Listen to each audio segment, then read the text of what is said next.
My child, I need your full attention, because what I'm about to reveal will shift your atmosphere. This is not a casual word.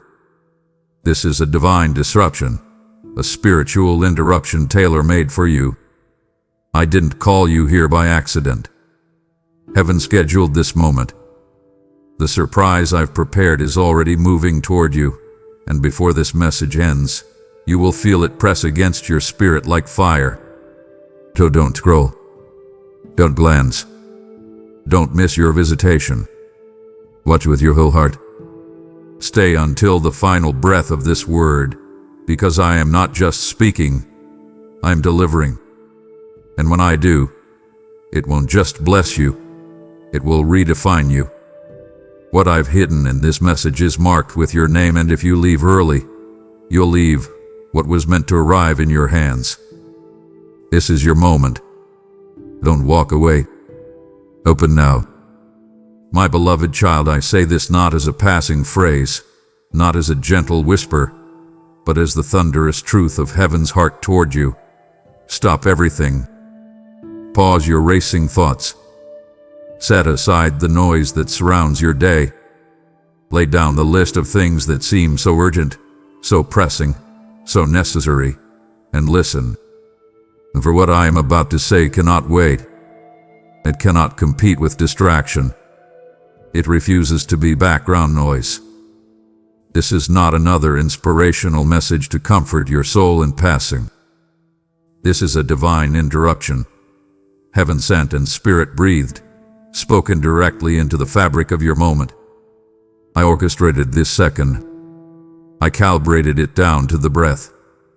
You didn't just stumble here.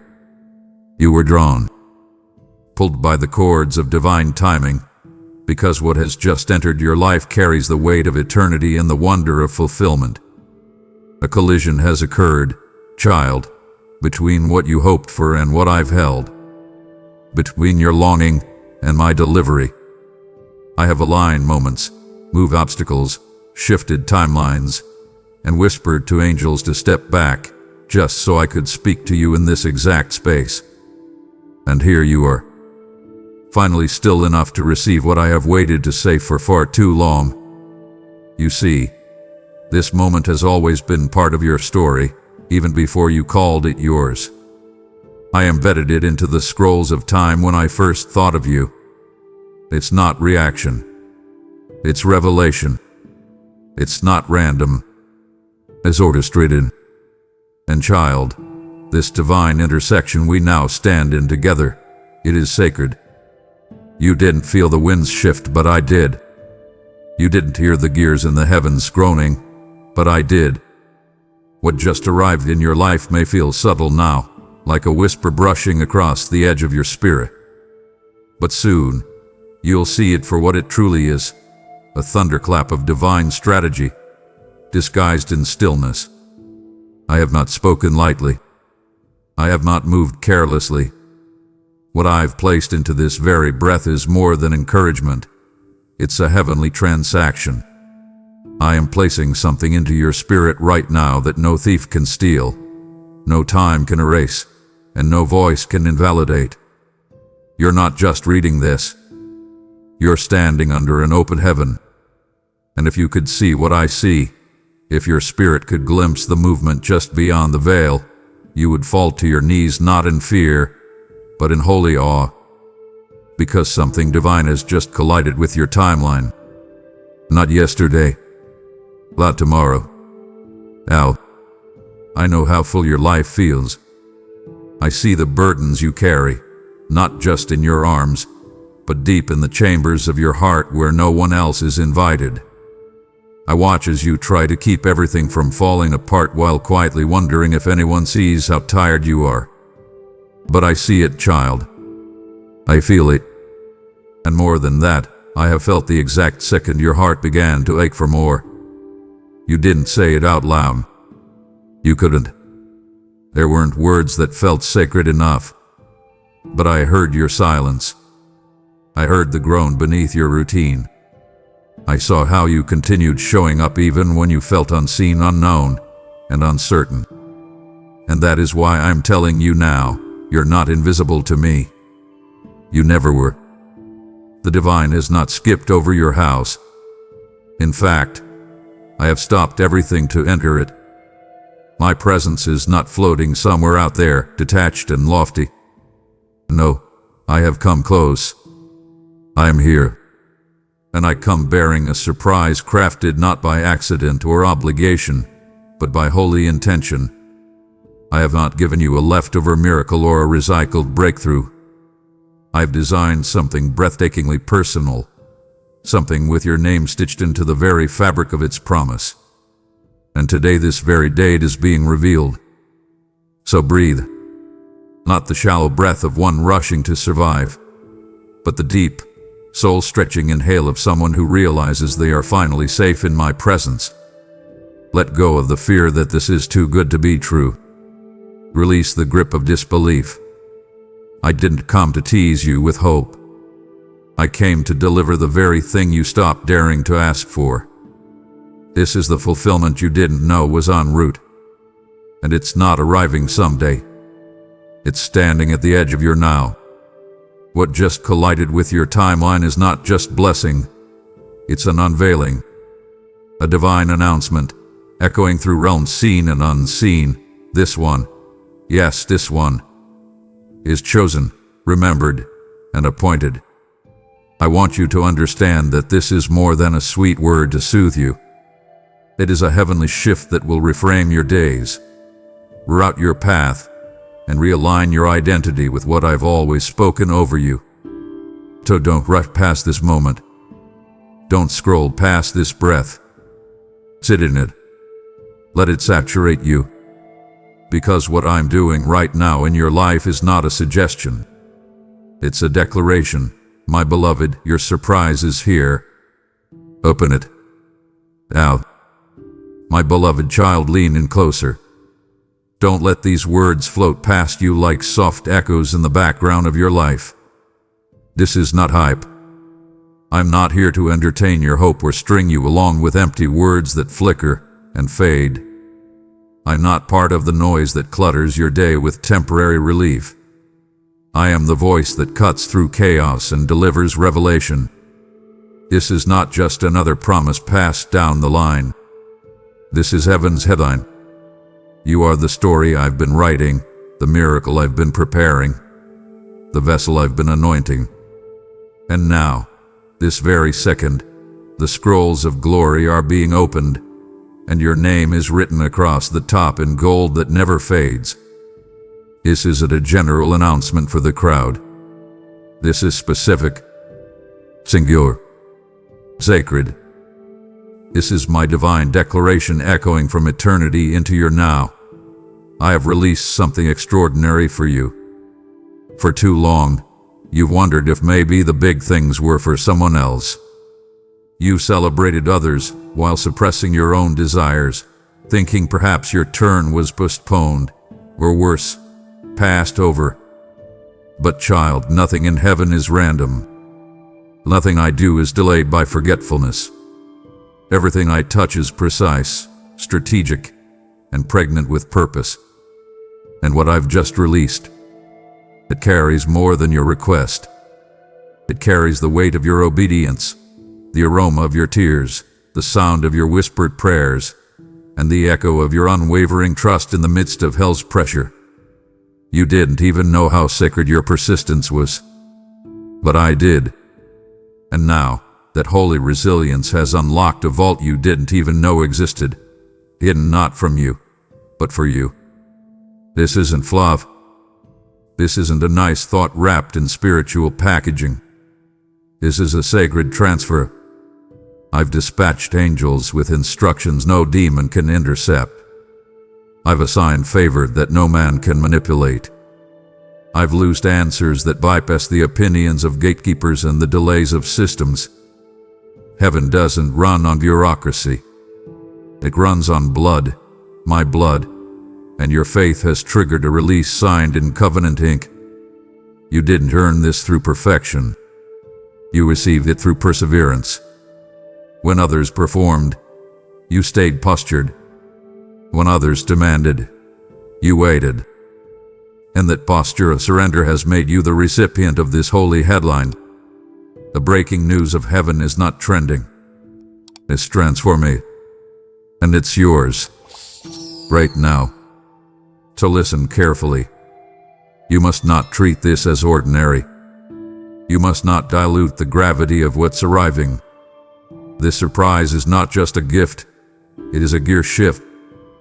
A supernatural pivot point. It is the hinge that turns a locked season into an open one. It's the tipping point where hiddenness meets exposure and silence births sound. I didn't just answer your request, I expanded it. I poured legacy into your asking. And what you're about to walk into will not only bless you, it will expose every hidden favor I planted in your life long before you could comprehend its purpose. So don't shrink here. Don't resist the acceleration. You waited with humility. Now I am crowning you with holy visibility. You've longed for confirmation. This is it. You needed clarity. This is that. You wanted assurance that your life is seen, heard, valued. I am that assurance. I am not a far-off concept. I am not a silent observer. I am your father, your architect, your advocate. And today, I am your deliverer. Not just from pain, but into purpose. Not just out of wilderness, but into wonder. The time for speculation has ended. The release is here. And heaven's headline reads, "My child has been remembered." Don't just receive it. Respond to it. Walk in it. Declare it. Because what I've just released for you isn't ordinary, recycled, or delayed. It is sacred. It is timely. It is yours. You didn't miss it. Let me say that again for the part of your heart that still wonders, that still aches with silent questions and quiet fears. You did not miss it. You didn't miss your moment. You didn't miss your calling. You didn't miss the door, the signal, the confirmation. I was not watching from a distance while you stumbled in darkness, hoping you would catch a clue. No, I was orchestrating everything in silence. The dreams you shelved, the nudges you dismissed, the strange timing that didn't make sense, none of it was coincidence. It was me. Every delay was deliberate. Every detour was divine. Every silence was saturated with strategy. Yes, child, I saw the way doubt crept into your spirit, masquerading as logic. I watched as hope tried to retreat, quietly folding itself into the corners of your soul, too afraid to feel again. You whispered to yourself, "Maybe I missed it. Maybe I imagined it." But I need you to hear me clearly. You did imagine it. You discerned it. The dreams I planted in you were not fragile fantasies. They were future blueprints, written in the ink of heaven and hidden beneath the soil of waiting, not to punish you, but to protect the process. A tree doesn't doubt its roots just because no one sees them. And you, beloved, have been growing deeper than anyone knows. The silence didn't mean nothing was happening.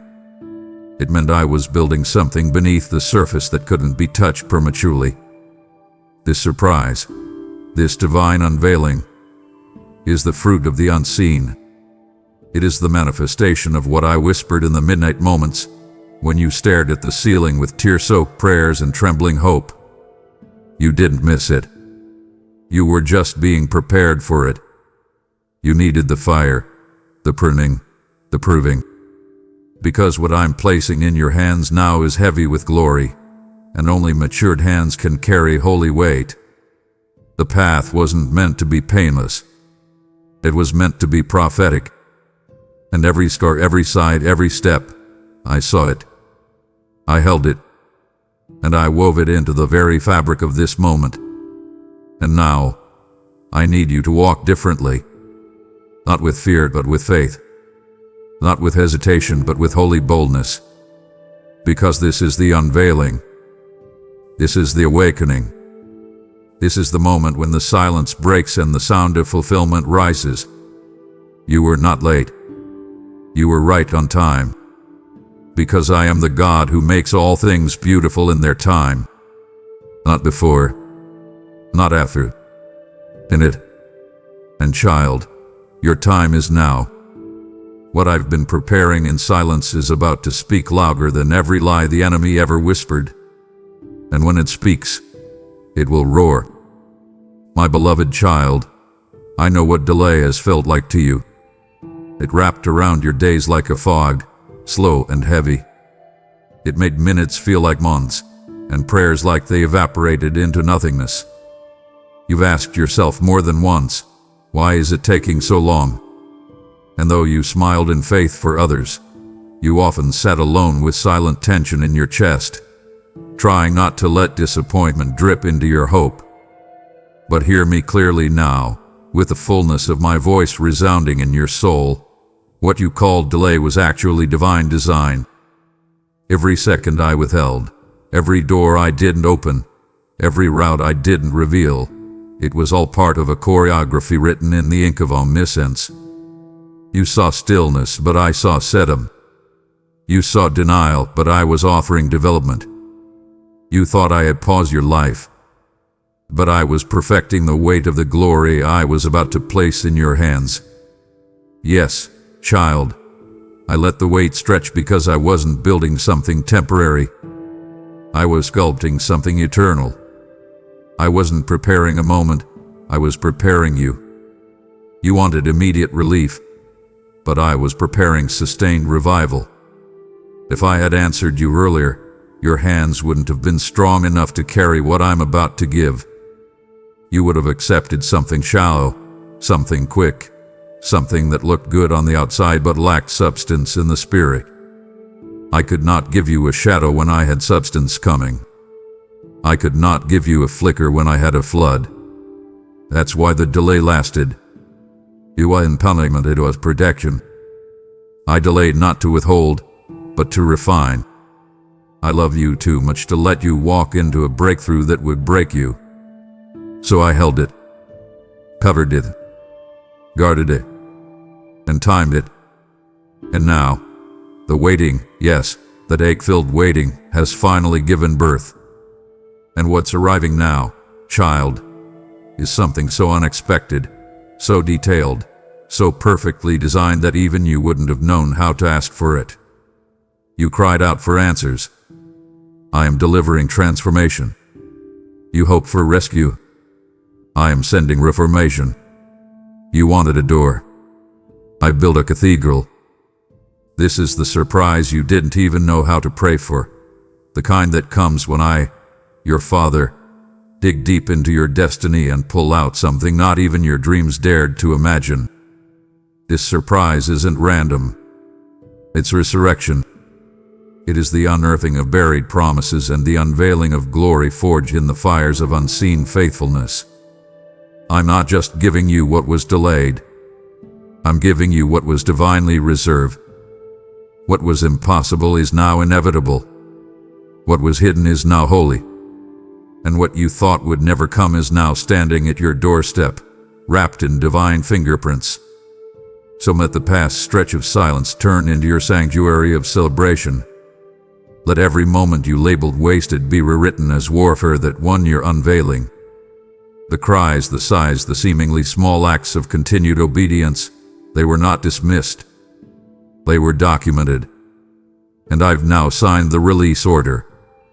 Your name is on the scroll. Your life is the canvas. And your waiting is about to be crowned with a manifestation so specific, it will silence every voice that doubted, including your own. You didn't miss it. You were maturing for it. And now, beloved, open wide, your surprise has been born. My child, I was there, in the moments no one else saw. When your smile held secrets, when your "I'm okay" was a quiet cry for someone to just look a little deeper. You kept moving, kept serving, kept showing them. Not because it was easy, but because something whole in you refused to quit.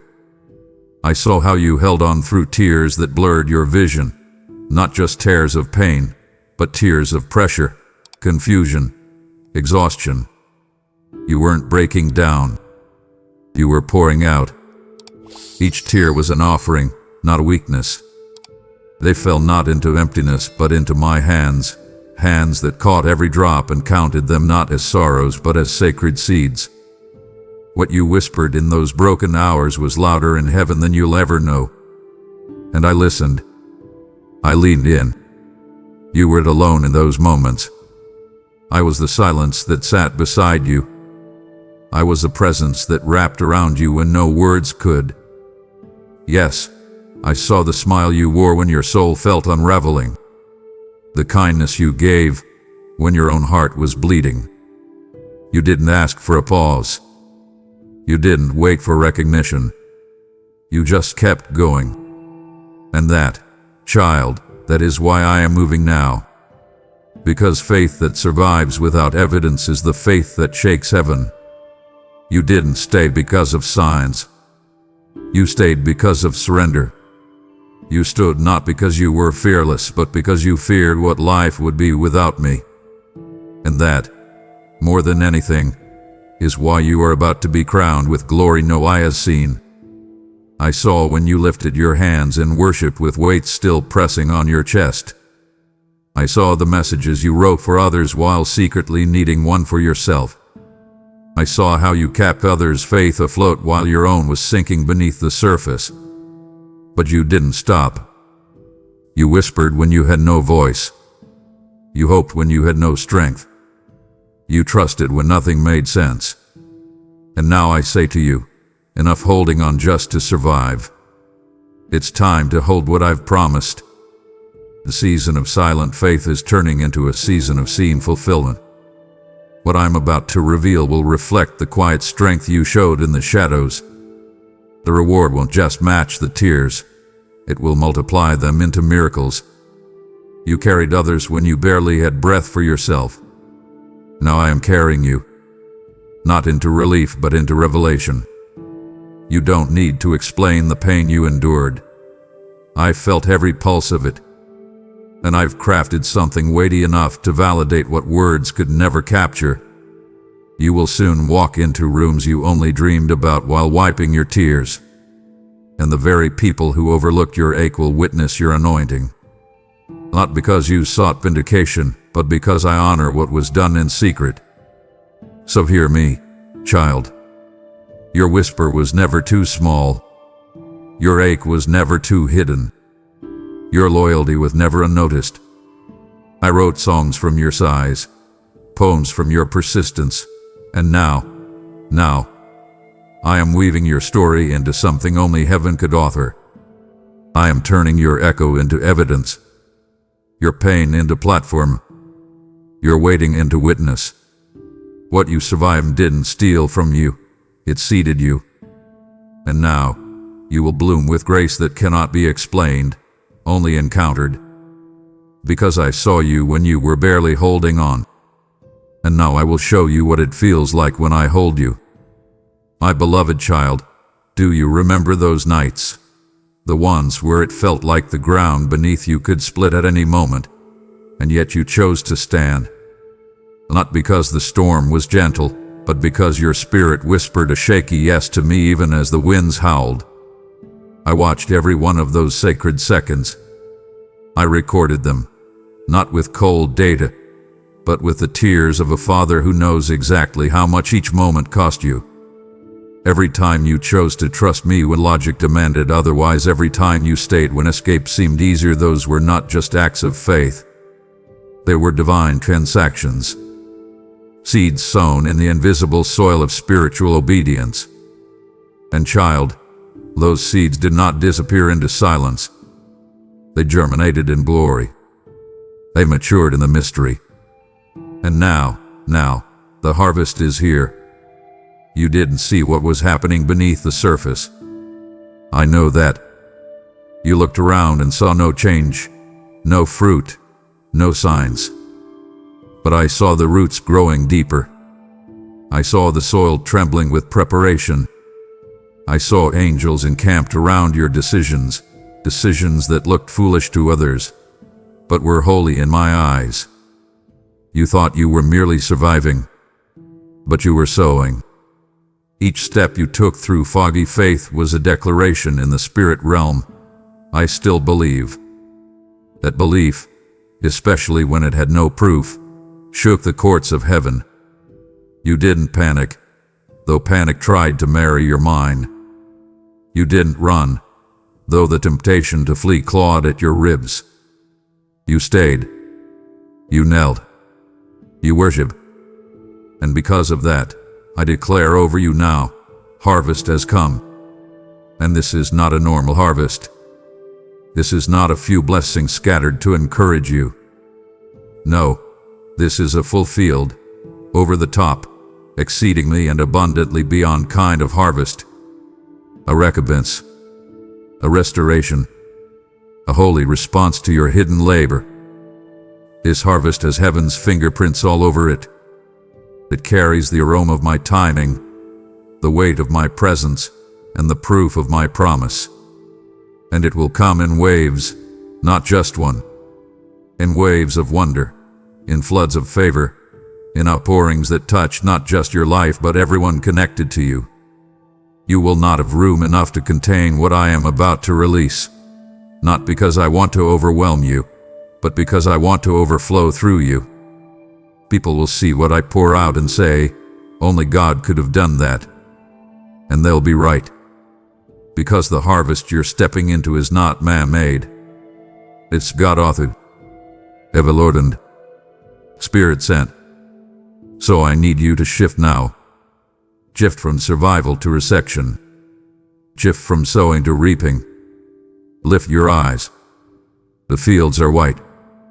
The gates are open. The angels are moving. And I am standing at the edge of your next with arms full of everything your obedience made room for. Do not look around and compare.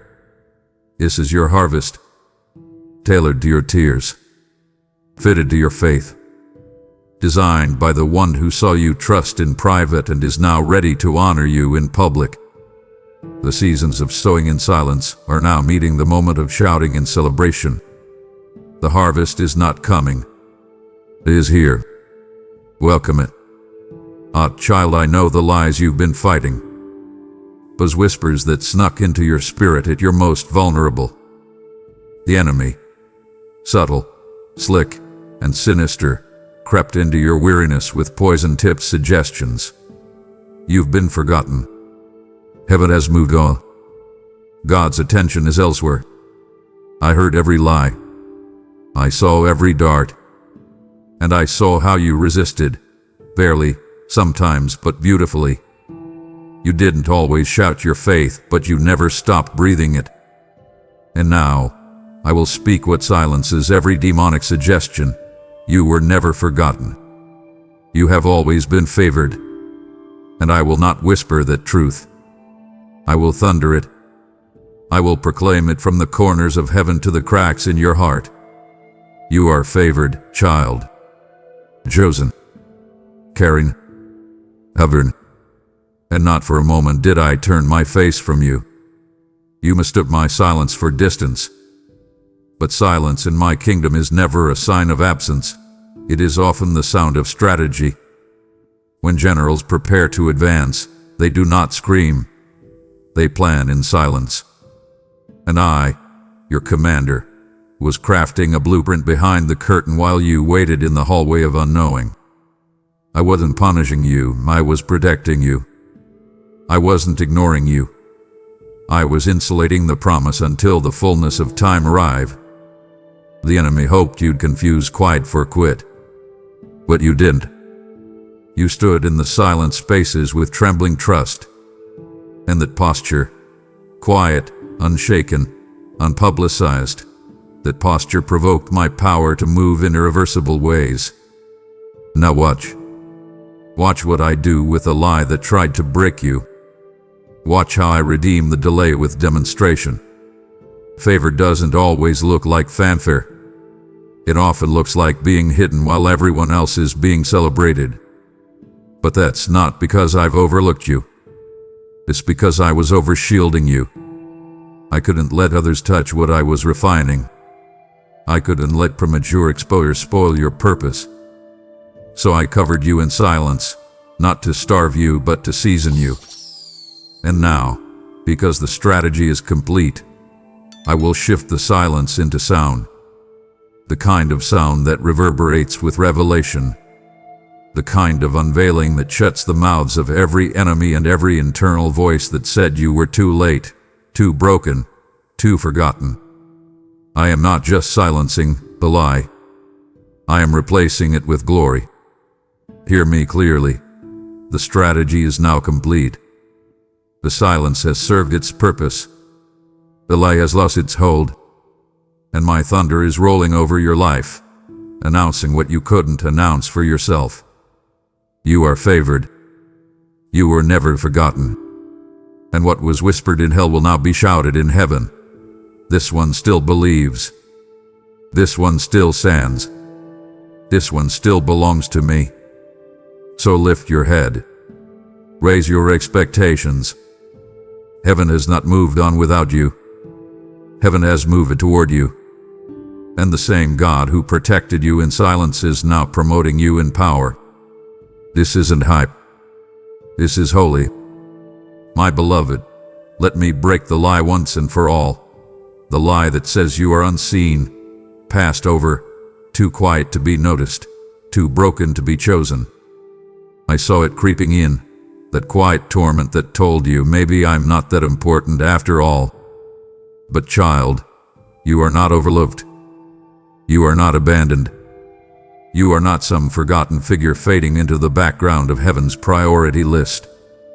You are the reason I have summoned hosts of angels to attention. You are the reason the skies are shifting with movement. Heaven is not still. Heaven is stirred because of you.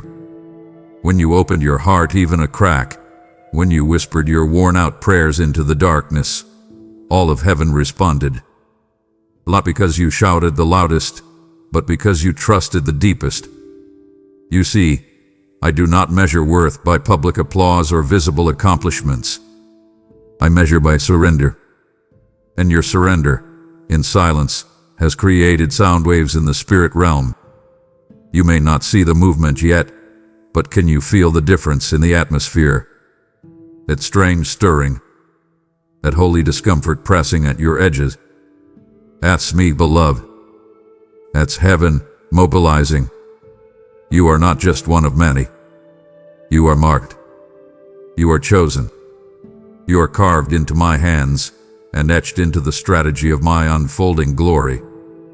Every time you chose to remain close when I felt far, you rewrote the narrative of abandonment with your obedience.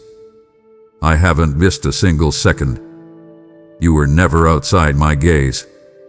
You are not just seen, you are watched over. And not only have I seen you, I've responded. I've sent angels ahead of you. Not symbolically, literally. Angels have been dispatched, and they are not walking, they are running. Running to set things in order. Running to reroute what the enemy thought he'd bound. Running to break chains you couldn't even name. Yes, child, the shift has already begun. The clouds are moving. The pressure you felt. It's not confusion. It's divine construction. I'm tilting the heavens in your favor. Rearranging timelines to align with your readiness. Everything is responding to my voice. And my voice had been directed toward you. Your name has activated a dimension of movement that cannot be reversed. You are not watching the move.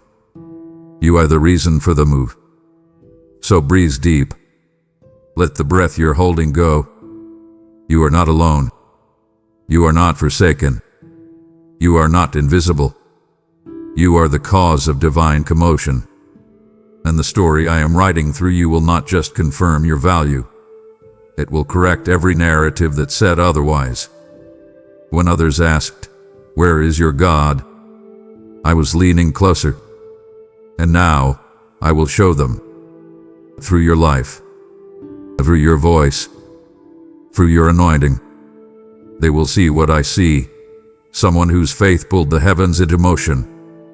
You are not the overlooked one. You are the appointed one. You are not an afterthought. You are the answer to warfare generations D. That's why the sky is shifting, because I am stepping in for you. My beloved child, hear me clearly. This is not your doing. This is not your striving. This is not the result of cleverness, hustle, or performance. The doors that refuse to open, those heavy, rusted gates that resisted your knock, are now swinging open, not by your strength, but by my decree. I want you to understand this. What is unfolding now isn't happening because you manipulated the right words or pushed at the right moment. It is happening because I spoke. And when I speak, even the most fortified gates must yield. When I breathe upon something, no man, no demon, no delay can withstand it. What you couldn't break down through effort, I have broken open through authority. You tried to open them before, didn't you? You jiggled the handles, mocked, waited, prayed. And when nothing moved, you questioned yourself. Was it your fault? Was your faith flawed? Did you miss the moment? No, child. You missed nothing. The door wasn't stuck because you lacked faith. It remained closed because the timing lacked maturity. I wasn't ignoring you. I was preserving you. Had I let that door open earlier, it would have led you into terrain you weren't meant to walk yet. But now the time is ripe. The maturity is full. The hour has struck. And I, the Lord of the breakthrough, have declared, let it be opened. And what's more, these doors are not opening halfway. They are swinging open with divine force.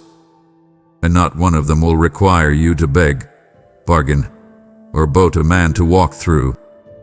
You will not have to convince anyone of your worth. You will not have to rehearse your qualifications or try to win favor. Because I am the one making the introduction. I am the one turning keys. I am the one throwing wide the gates and saying, enter. What I open, no man can shut. And what I decree cannot be revoked. This isn't you making something happen. This is me showing what happens when favor is activated. So walk boldly, not apologetically. Stop asking permission to step into what I've already paid for. The doors didn't open because you pushed.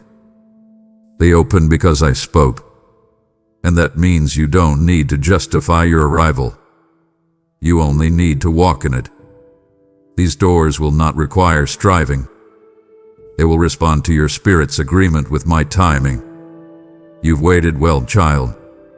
You've resisted shortcuts. You've chosen the narrow path of obedience over the crowded path of compromise. And now, the doors are opening, not just one but many. Not just for opportunity, but for overflow. You will walk through them without resistance, because I, your God, have gone before you. My beloved, listen closely, because I'm speaking about something I have hidden for a long time. Something I've tucked away in the vaults of eternity, sealed with intention and protected with passion. It has your name on it. No, not figuratively. Not metaphorically. Literally. I have written your name upon miracles no man can claim credit for, and now they are moving toward you. Right now. Not next year. Not someday. Now. There are angelic deliveries being released into the atmosphere with precision and speed. Not because of public performance, but because of private surrender. Because when others looked away, you looked to me. When others needed applause, you chose alignment. And now, because of that secret faithfulness, I'm unveiling a miracle that has my fingerprints all over it and your name engraved upon it. You see, child, I've watched the world around you make promises with strings. Platforms that open doors only to claim the glory of what I alone deserve.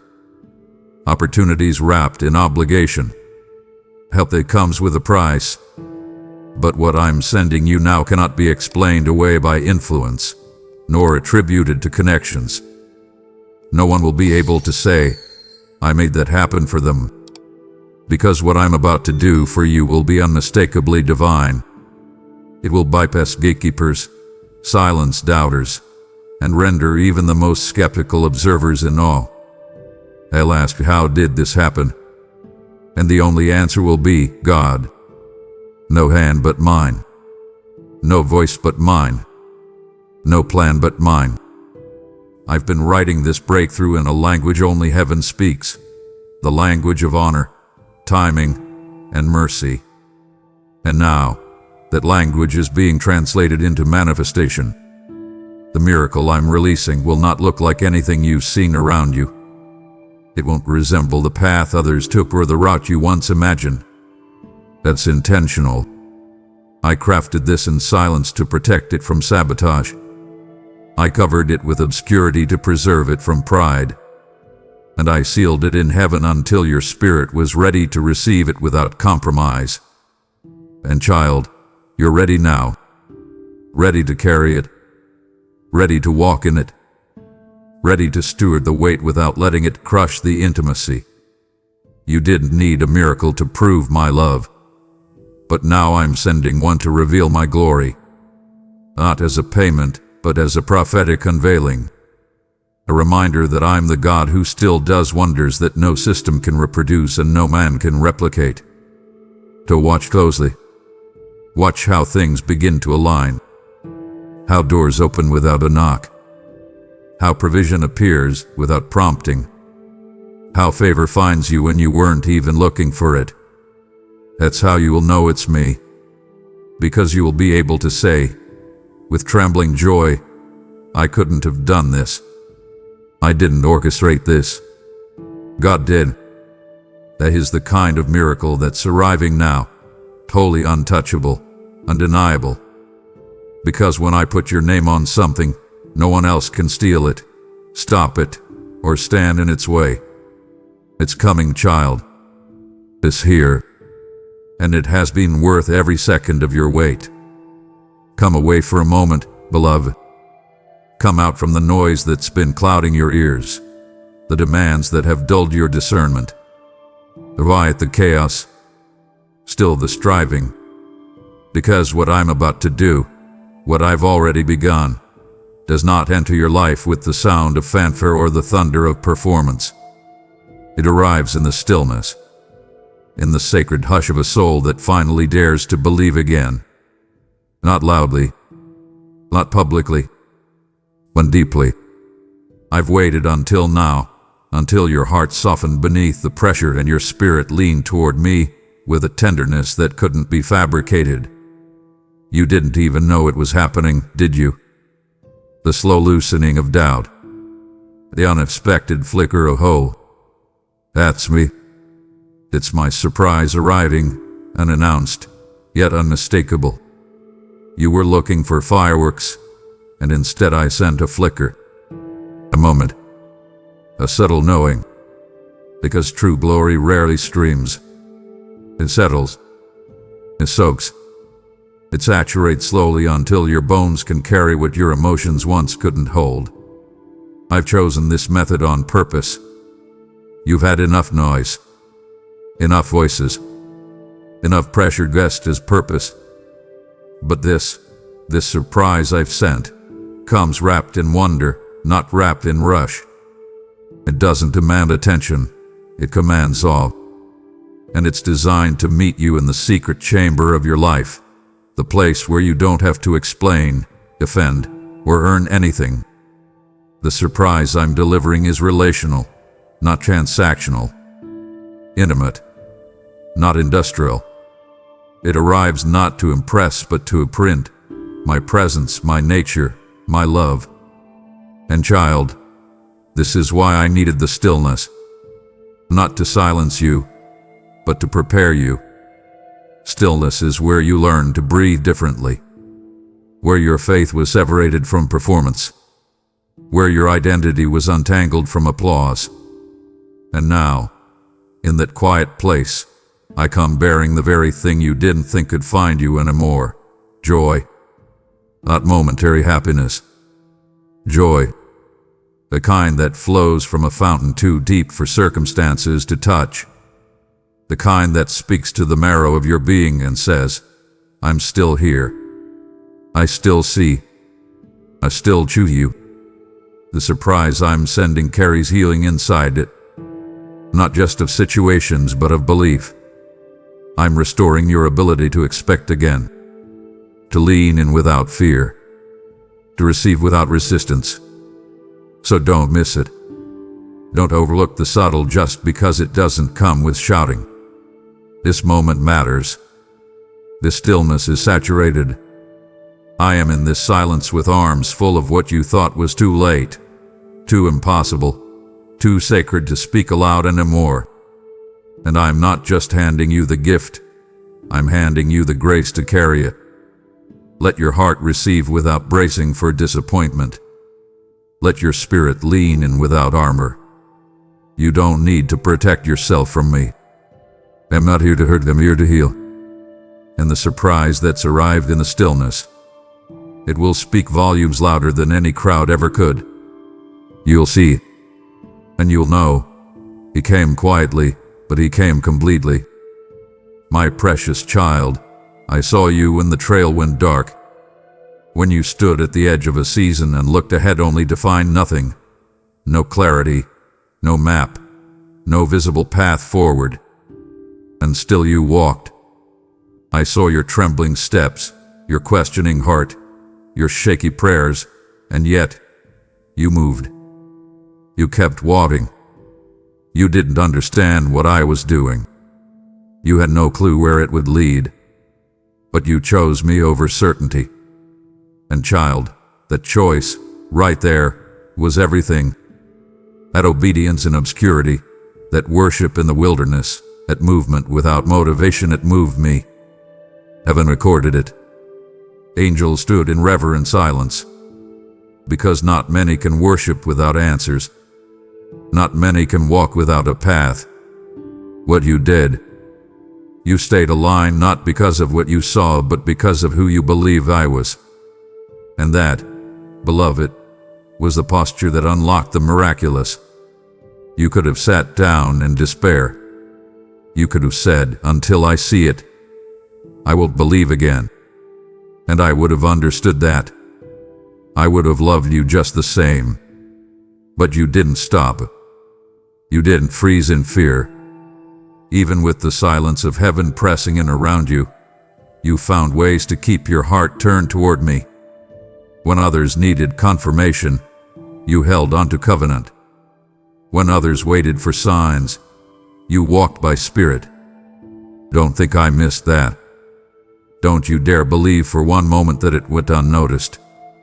Your perseverance became prophecy.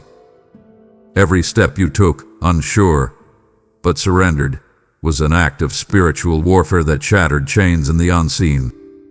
I'll hope you'd stop. But you didn't. You pressed forward with raw faith, scraped knees, and a praise that came from the depths. That kind of worship doesn't just touch me, it hosts me. Do you understand, child? It was never about the result. It was about the posture. I was never testing your strength. I was revealing your identity. You thought you were failing. I saw you becoming the kind of person who doesn't need the room to be bright in order to move toward the light. Becoming the one who chooses intimacy over instruction. I knew it was ahead. I knew the surprises I had planned. But I also knew this. They couldn't come until your posture was positioned. Because what I'm bringing into your life now doesn't rest on your performance. It rests on your alignment. And you have aligned your heart in ways that cannot be undone. That's why it's time. That's why this wave of glory is being released now. You stood in the dark. Now you will stand in the display. So look around. What once was empty will soon overflow. The steps you took in silence will become the stages upon which I reveal my faithfulness. The songs you sang in the night will now echo in the morning light. I haven't forgotten how you worshipped when you didn't understand. I haven't overlooked how you honored me when it cost you comfort. And now, the door is opening, not because of what you've earned, but because of how you endured. And I say to you now, child, well done. The posture you held when everything felt uncertain was the very key that opened what is now being unlocked before you. You kept walking when the path disappeared, and now, a new one is being revealed beneath your feet, and laid by me, stone by stone, glory by glory. And now, as you stand in the middle of this movement, this surprise I orchestrated just for you, I am inviting you to join me in igniting this word in others. This oil I've poured over you was never meant to stop with you. Just as rivers flow outward, so too must this fire of truth travel to hearts still waiting in silence. I have given you seed. Now sow it back into my field. Every gift given through super thanks, membership, or the link below is not money. It's manna, multiplied, sanctified, and sent to break chains in places you cannot yet see. I said in my word, give, and it shall be given to you. Pressed down, shaken together, and running over. Luke 6:38. And I say it again now, your generosity will not return void. You are not just helping, you are harvesting. So move with me and release what I've placed in your hand. Give now. Bless now. So now, let me tell you something only I could truly know. You passed the test. Not just any test, the test most don't survive. A one that doesn't announce itself. The one that sneaks in through long stretches of silence. The test of quiet faith. The one where answers don't come, signs don't show, and reassurance feels miles away. The one where the wilderness stretches, where the heaven seems still, and where hope gets worn thin under the weight of not yet. That's the test you passed, child. And that test is not trivial. It is not small. It's not just about waiting, it's about staying anchored when the current tries to carry you off course. And you stayed. You didn't just wait in faith. You waited with faith. And in doing so, you've crossed into a realm of favor that not even fear can undo. You weren't looking for gold stars or applause. You weren't trying to impress me with your endurance. You simply held on, held me, when it would have been easier to walk away. And that holding, that clinging, it was holy. Others may have thought you looked stagnant, but I saw your roots growing deep. I saw your heart pressing through the soil of waiting, pushing downward into trust when nothing above the ground seemed to grow. That is what made heaven move. That is what made the throne room shift. And now, because you passed the test, I am releasing the reward. Not gradually, not cautiously, suddenly, swiftly, with the kind of momentum that leaves fear breathless and doubt disarmed.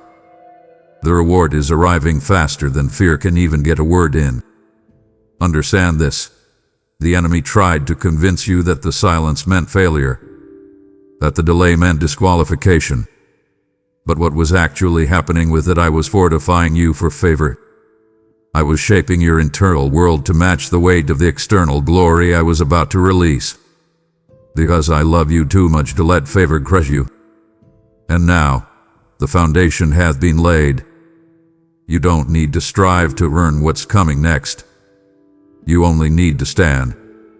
Stand as you are, loved, whole, anointed. The reward is not transactional. It's transformational. It is not the finish line. It's the unfolding. What's coming carries not just provision but promise. Not just breakthrough but blueprint. I'm not just giving you something good. I'm revealing something God breathed. So lift your eyes. The signs are not subtle anymore. They're multiplying. They are moving. The divine reward is arriving, and it's bypassing the filters of fear, the gatekeepers of doubt, the delays of human process. It is heaven sent and spirit led, and it's carrying exactly what your faith made room for. You don't have to prove yourself anymore. You've already proven what I needed to see, not with perfection, but with persistence. Not with answers, but with allegiance. And now, child, the test has become testimony, and the faith you held in quiet will now speak loudly in glory. The reward is arriving, and it's coming faster than fear can even try to protest. I need you to know this, beyond emotion, beyond logic, beyond what your eyes can see right now.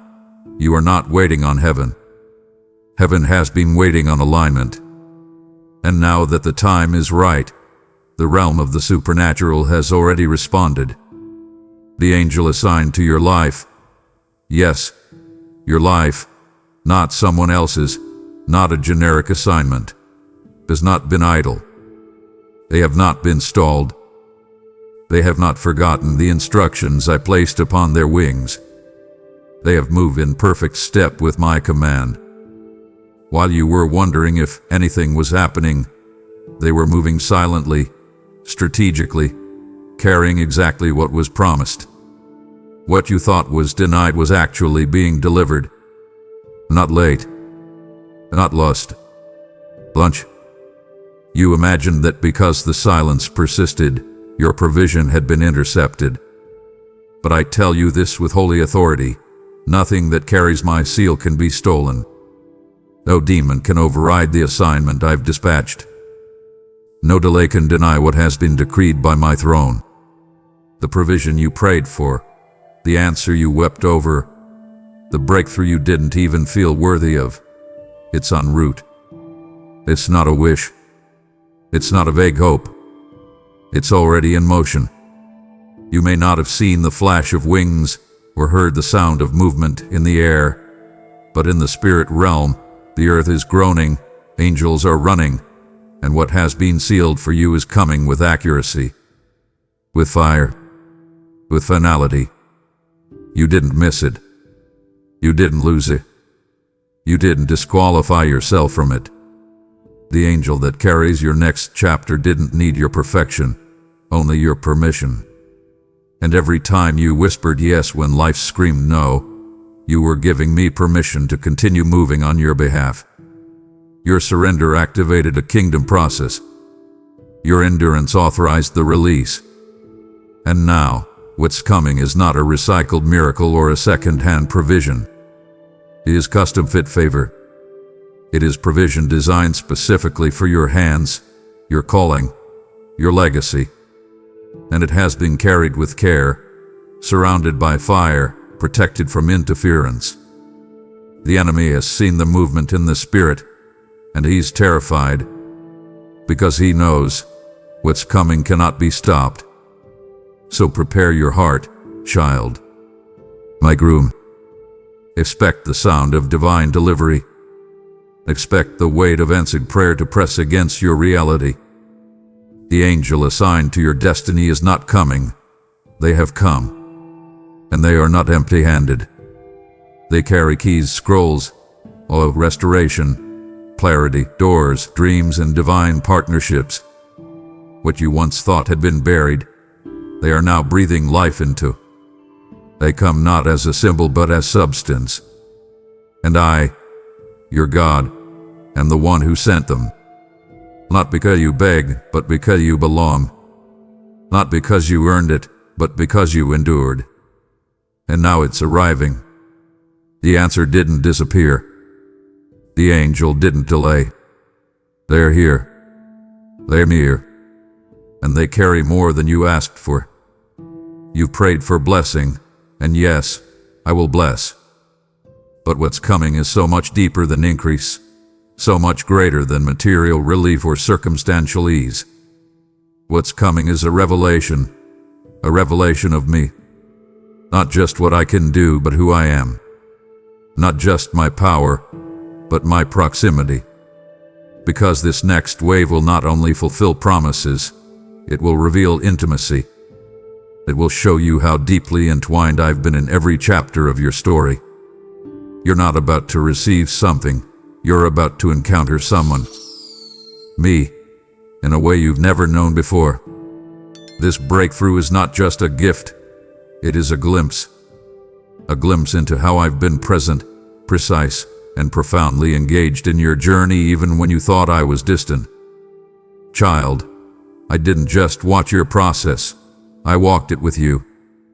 I didn't just monitor your pain, I measured it and used it to calibrate a glory you can barely imagine. You thought you were walking through fire alone, but I was in the flames with you, crafting what would soon rise from the ashes. This is not just about getting out of pain. It's about seeing who was with you in it. That's what I want to reveal. The revelation that I have been closer than breath, more loyal than the air itself, more consistent than the rising sun.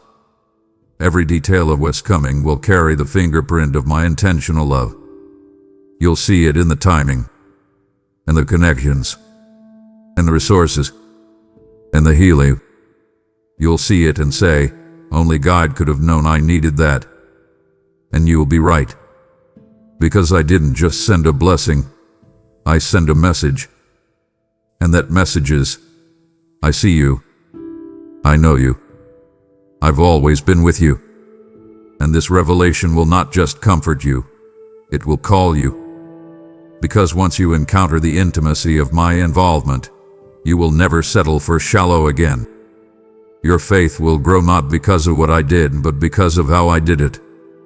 Your worship will deepen not because I brought the promise, but because I brought it in a way that made you feel known. You won't just cry tears of gratitude, you'll cry tears of recognition. You'll realize that I didn't just hear your words. I interpreted your silence. I read between the lines. I answered questions you didn't know how to articulate. And in doing so, I'll reveal myself not just as provider, but as the lover of your soul. The kind of God who knows your patterns, your language, your limits, and who still chose to come closer. So don't just prepare for blessing, prepare for revelation. I'm not just showing you my hand, I'm unveiling my heart. What's coming will stretch your capacity to receive love, to walk in authority, to believe without borders. Because this isn't just a provision moment, it's a revelation movement. And through it, I will rewrite the story in your mind that told you I was far away. I've always been here. And now, you're about to see it. Feel it. Know it. This is not just what I'm giving to you. This is me, giving myself to you, again, deeper, clearer, stronger than ever before. My beloved child, I want you to lean into this with every fiber of your being. You are not receiving a recycled answer. And oh, hear me clearly, not a reheated breakthrough borrowed from someone else's story. You are not being handed leftovers or second-hand echoes of someone else's moment. This is brand new. This is fresh. This is first fruit fulfillment, sweet, ripe, chosen, consecrated. A harvest from my own hand. I have not placed you in the queue of someone else's promises.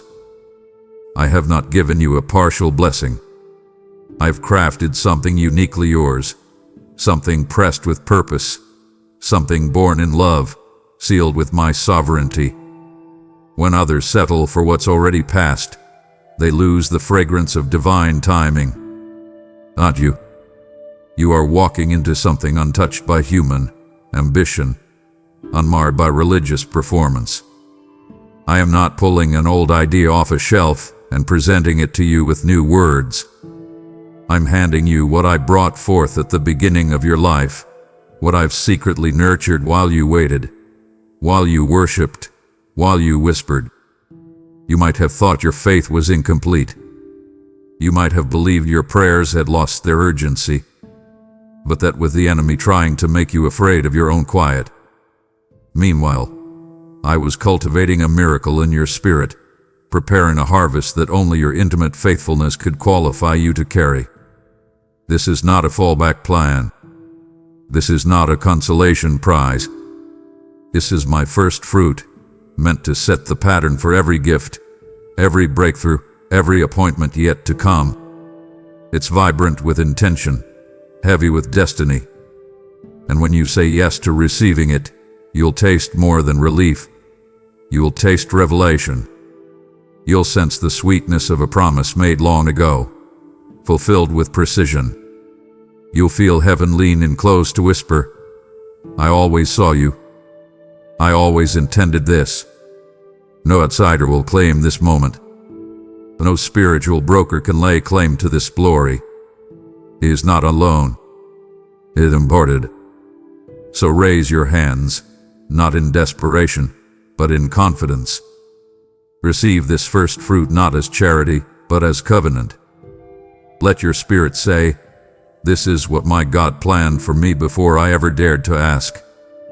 And let the fragrance of this gift echo through your life, drawing others into trust, whispering divine intimacy into souls that have forgotten how to hope.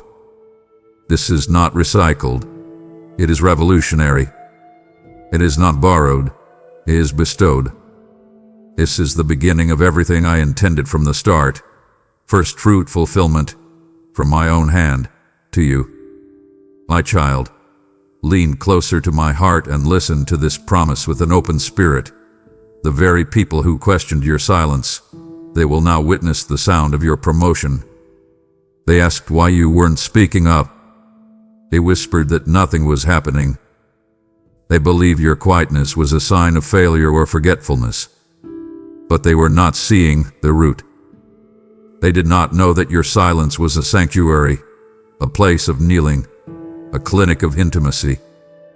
They mistook your stillness for surrender, when in truth you were being shaped, elevated, prepared. They will see the promotion come, so deep and sweet, it will echo like thunder in a room that once felt bitter with doubt.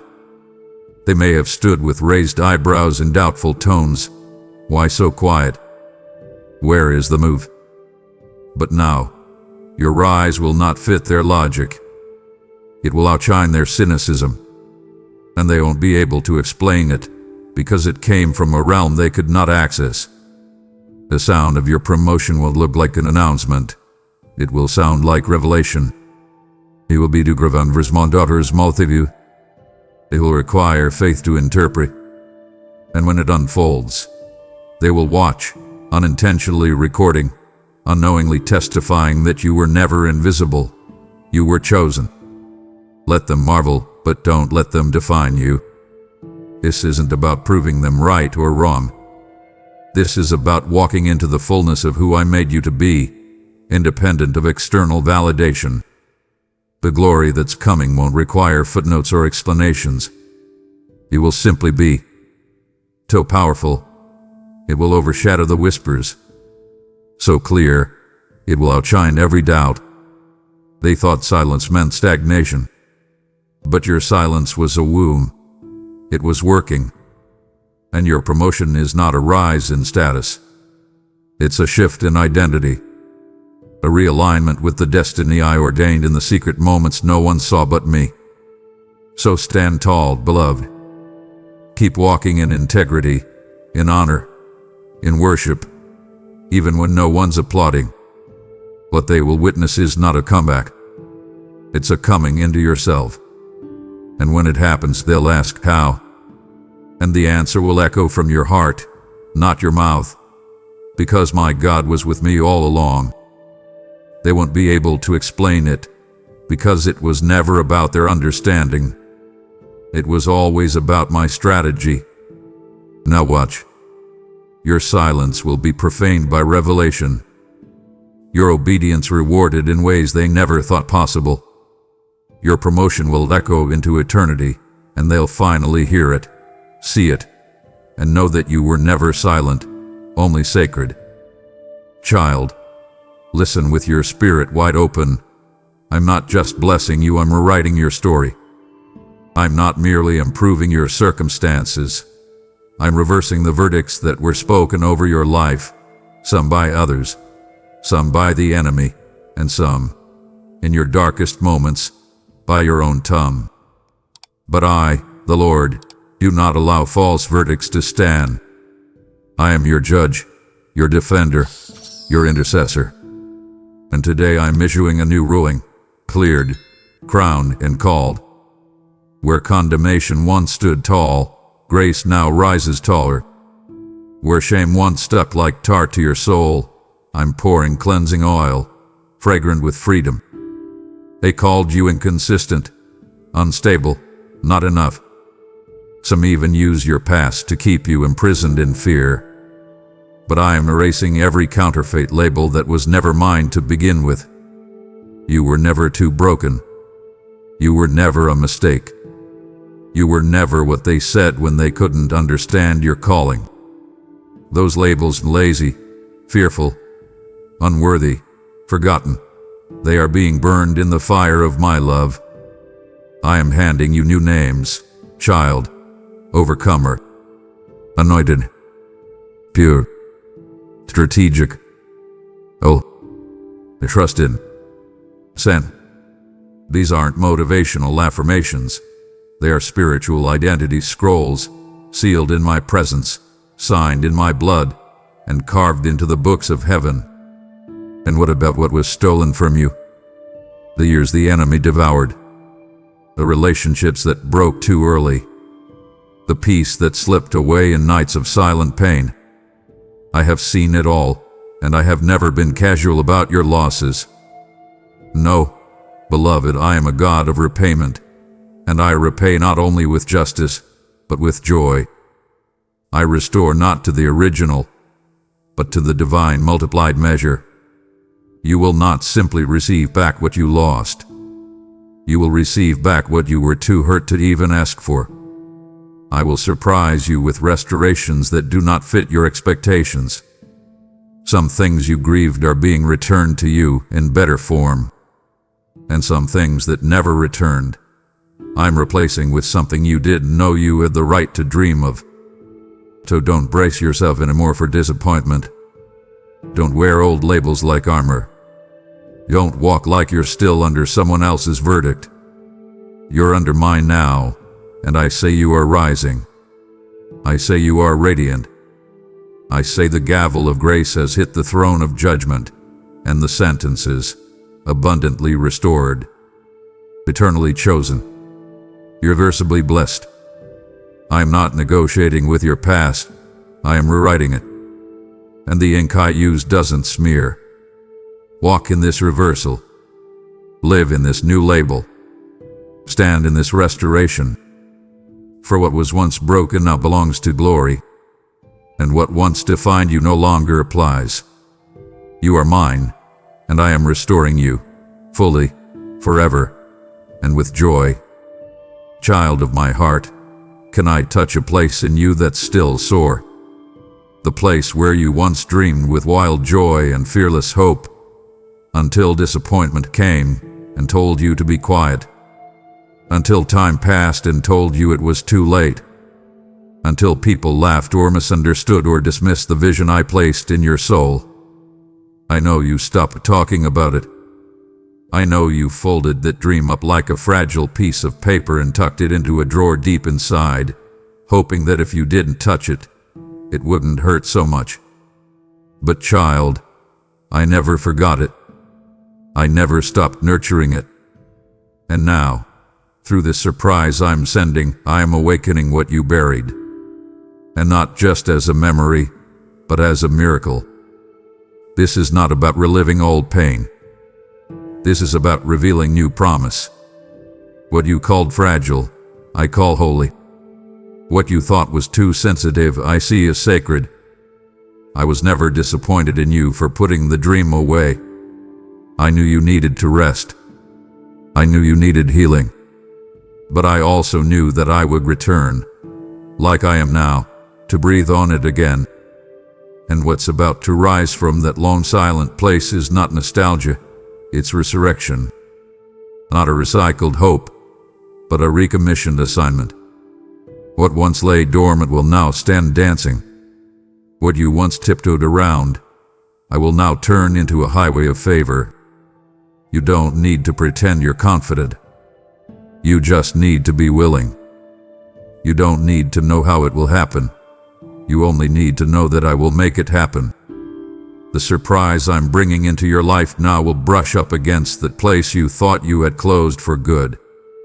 It will stir memories, not to tease you, but to testify. I never forgot. I never let go. And neither did you, not completely. There's a part of you still holding space for the impossible. And that part is where I'm about to move.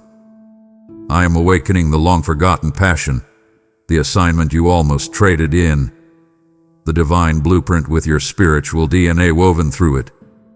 So, child, don't resist the rising. Let your heart break open again, not with grief, but with glory. Let the dream come forward. Let the holy hunger return. This is not risky. This is right timing. I am not teasing you with temporary emotion. I am summoning you back into purpose. The dreams that you once whispered and then silenced, I am now amplifying. This time, you won't have to defend them. I will defend you. This time, you won't have to strive. I will supply. This time, the dream won't drain you. It will define you. For I have remembered. I have returned. And I am resurrecting not just your hope, but your holy calling. My cherished child, I need you to pause right where you are and breathe in every inch of the atmosphere around you. Can you feel it? That subtle but unmistakable shift in the air. That heaviness that isn't burden, but blessing. That quiet pressure that rises not with panic but with promise. That is the weight of my glory approaching. I orchestrate such moments not with trumpets or headlines, but with silence that moves mountains. A stir you may not identify with your ears, but that your spirit, your very essence, knows is holy. I'm not speaking metaphorically. You literally felt the first ripple of the realm I'm about to release. For so long, you thought you were waiting for things to change, the calendar to flip, the circumstances to shift, the people to make space. But this moment transcends circumstances. It's not a condition changing, it's a dimension of my presence. The air isn't just different because things are different. Things are different because I'm changing the air. Like a shift in seasons, the spirit world is realigning. Angels are leaning closer. Walls that felt immovable are trembling. You did make it happen, but you feel it because your spirit is sensitive to my movements. It carries the weight of glory, and that weight does not feel light. It's heavy. It's sacred. And yes, you feel it. This isn't a delayed promise. This is my presence making its entrance, interrupting your routine, recalibrating your run, shifting you into a new frequency. You're not exhausted. You're being aligned. You're not anxious. You're being inducted. And soon, what sounds like stillness will sound like celebration. What looks like silence will explode into shouts. But right now, the weight is coming, quiet, profound, unstoppable. It is not contagious fear or pressure of performance, it's contagious expectation. And your spirit, even in its weariness, draws in divine resonance, whispering, "It's near." The air has shifted. That means the timepiece of your life is marking the moment. What you have prayed for, what you've longed for, what you trusted through tears, is en route, fueled by my glory. You don't have to stir it or strategize it. My presence is doing the work. You simply need to surrender to the shift. Let your spirit lean into the weight instead of resisting. Let your heart breathe in my nearness instead of chasing only what you can see. This isn't just a turning season. It's a turning point, and you're standing in it. Let the weight move you. Let the holy pressure position you. You're about to carry something too glorious for you to manufacture, but holy enough for you to manifest, because I am in it with you. Child, as we journey side by side through this sacred terrain, I need you to hear this deeply. You didn't imagine the signs. That stirring in your soul, that hush in your heart that felt like longing but sounded like hope, that was no fantasy. That holy restlessness you couldn't explain, the tiny tremor of anticipation that thought about resetting, relocating, reigniting, that was not your own wish. That was the knock of fulfillment drawing near. It wasn't insecurity or itchiness. It was my invitation to what's coming, a quiet foretaste of the fullness I have in store. You think no one else notices, but I do. I feel how your soul flares when no good reason is present to believe again, and still, you do. That restlessness, that wasn't your shifting, it was my repositioning. A quiet stirring. It's not panic. It's prophetic posture. I am knocking inside that whisper you called intuition, because I am present where your spirit meets your story. I'm inviting you into new realms, gently, with a whisper, not an alarm, because this season of fulfillment wants to greet you calmly, intimately, without pressure, but with purpose. So when the world tells you to sit still, or remain, or keep quiet, remember that restlessness is not rebellion. It is revelation. It is the whisper of destiny finding its way past your doubt. It is the signal of purpose waking up in the undisturbed parts of your life. What you thought was anxiety might be altar time. What you thought was confusion might be my compass activating in your chest. A divine GPS recalibrating your path toward the promise. Lean in there, not fearfully, but expectantly. A quiet stirring will become a sound. That restlessness will become momentum. That knock will become an open door. You will walk in not because you forced it, but because your spirit recognized it.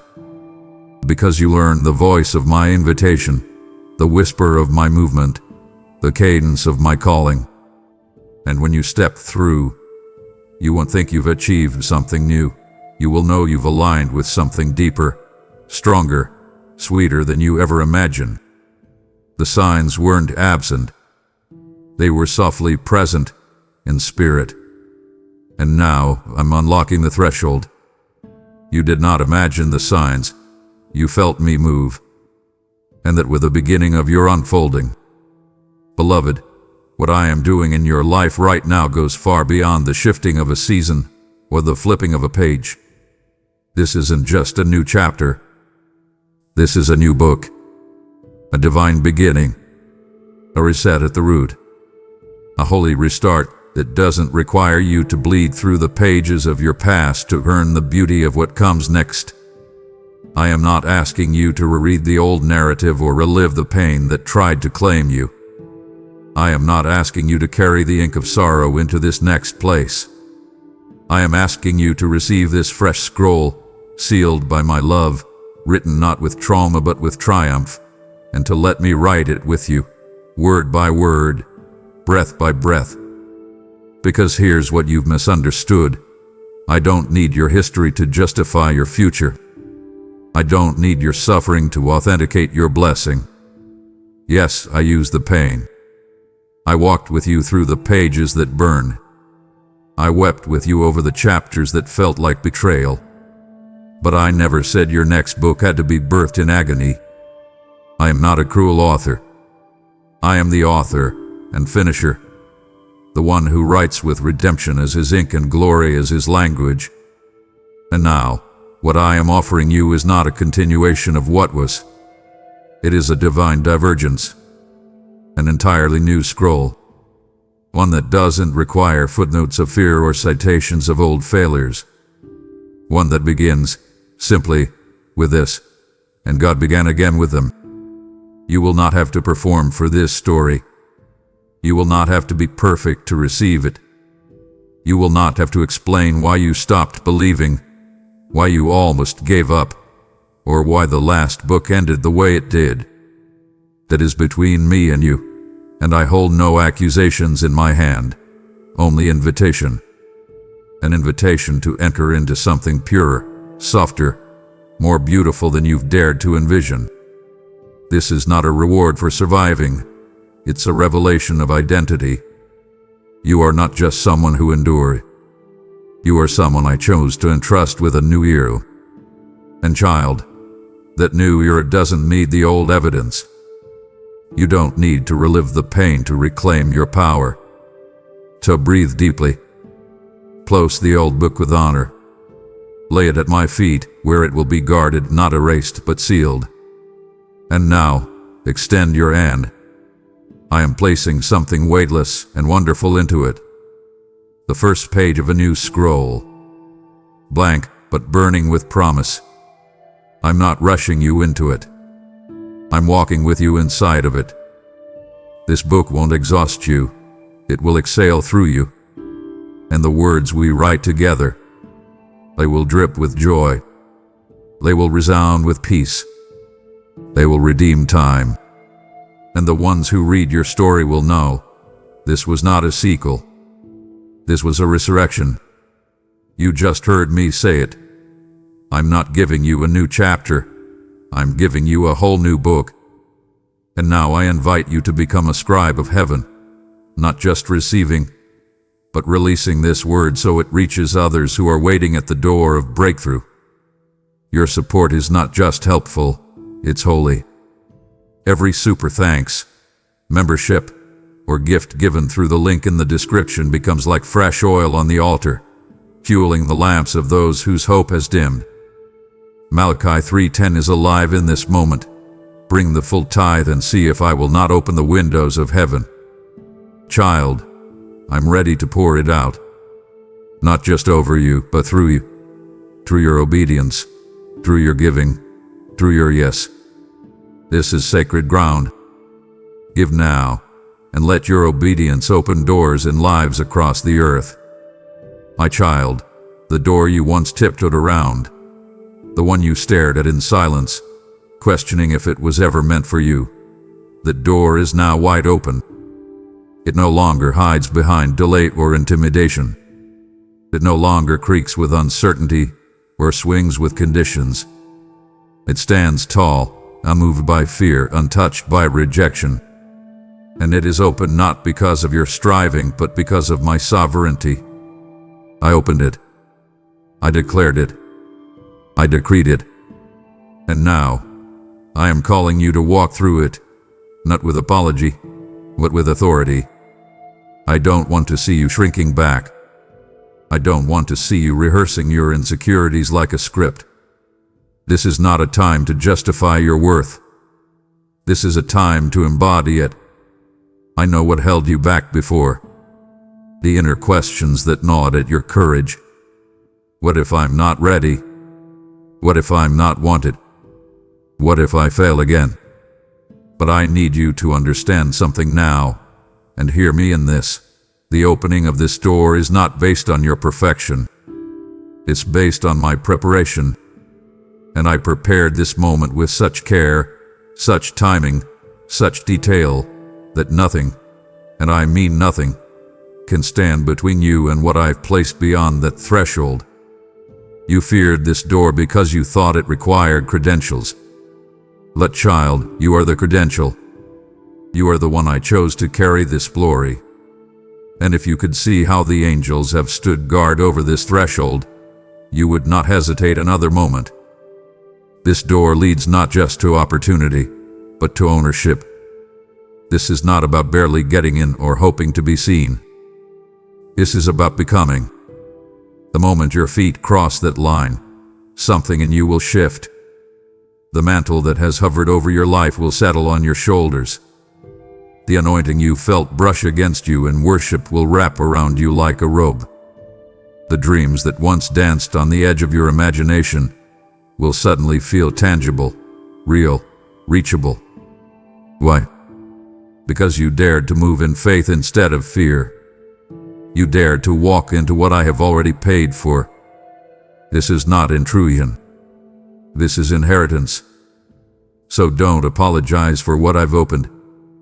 Don't walk small. Don't downplay what I'm about to do. Walk through this door like a child who knows their father owns the house. Walk like someone who belongs. Because you do. And every step you take through that door will echo in the spirit, silencing doubt, shattering delay, announcing, the one I sent has arrived. Heaven has waited for this. Creation has grown for this. And now, it's time. Walk through, child. Don't knock. Don't wait. Don't whisper. Just walk. You're not a guest. You're called. My beloved, let's settle this now. I'm not taking you backward. I'm not leading you in circles. I'm not restoring you to some former version of yourself you've outgrown. What's ahead is not a return, it's a reveal. The restoration I'm releasing is not a rewind of what once was. It's the unveiling of who I always saw when I formed you in the secret place. You think you're being put back together, but child, you're actually being revealed. Not as a reflection of your past, but as the fulfillment of my design. The battles you survived were not to bring you back, they were to bring you through. Through the trauma, through the labels, through the confusion of false identities. The world told you who you were supposed to be. Strong but silent, present but invisible, useful but not too loud. And over time, you wore those roles like armor, thinking that survival meant acceptance. But I never called you to survive as someone else. I called you to live, fully, freely, as the one I handcrafted in eternity. And that version of you, the real you, is the one I'm bringing into the light now. Don't mourn the layers I'm removing. Don't grieve the titles I'm dismantling. They were never the real you, just temporary tools to navigate seasons I never intended for you to stay in. You are not who the pain made you. You are not the sum of who left, what broke, or what never bloomed. You are not being rebuilt into an echo. You are being revealed as an original. The true you. The one who hears me even in silence. The one who carries peace into rooms before speaking a word. The one who doesn't just survive warfare but rewrites atmospheres. You, beloved, are becoming known to yourself. So let this restoration feel unfamiliar. Let it stretch you. Let it surprise you. Because what's being birthed is not a replica. It's a revelation. I'm pulling back the veil on the masterpiece you couldn't see in your past reflection. You thought restoration meant being patched up. No. It means being finally seen, fully, accurately, gloriously, as I always saw you. You're not going back. You're going forward into identity, into glory, into the truth of who you've always been. Before your heart ever broke, before the first tear traced down your cheek in silence, before the world ever labeled your weariness as weakness, I wrote this moment. I etched it in the folds of eternity, inscribed it on scrolls before the foundations of the earth. This moment, not a vague blessing, not a general ID, but this very chapter, this unfolding that now stands before you like a sunrise after endless night. You weren't wandering blindly. You were walking toward this. Every silent prayer, every unnoticed sacrifice, every breath you exhaled while waiting, it brought you here, to what I authored long before pain tried to edit your hope. Child, I saw your story from the first page to the last before you ever took your first step. And I want you to hear me, not as an idea, not as a doctrine, but as your God. None of your pain was wasted. The enemy tried to tell you that time had passed you by, that too many years had been lost, that your window closed and your future dissolved. But I was never pacing in panic over your timeline. I was writing with precision. I was lining up moments with miracles, tears with triumph, losses with divine leverage. What felt like delay was actually divine design. You are standing now in the unfolding. Not a climax, but a holy unraveling. A miracle written in real time. And it is not arriving because you earned it or begged for it. It is arriving because I willed it. Because I am a covenant-keeping God. Because my word never returns void. Because when I begin a good work, I complete it.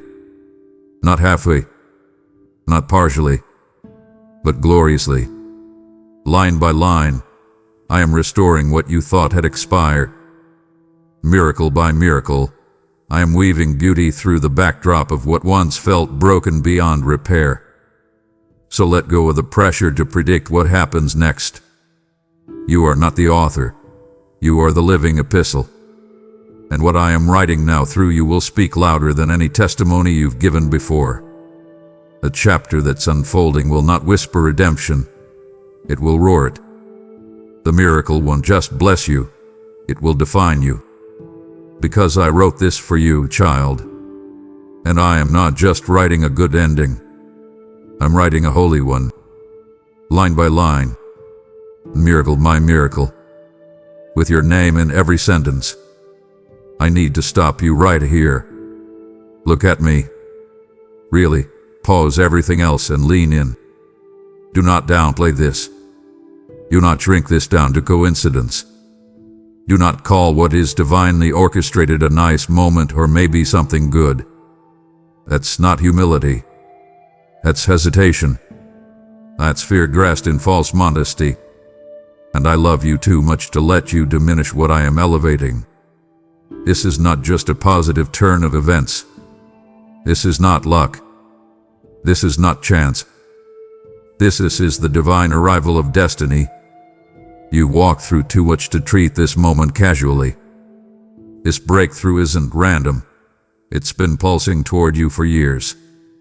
This was the arrival hell tried to delay. This was the alignment heaven fasted for. This was the convergence that angels have guarded, warred for, and watched for. And now that it's here, I won't let you dismiss it as just a season. This is not a season. This is a summons. A moment when the divine intersects with the natural, and you are invited to step into who you were born to be. You carry destiny, child.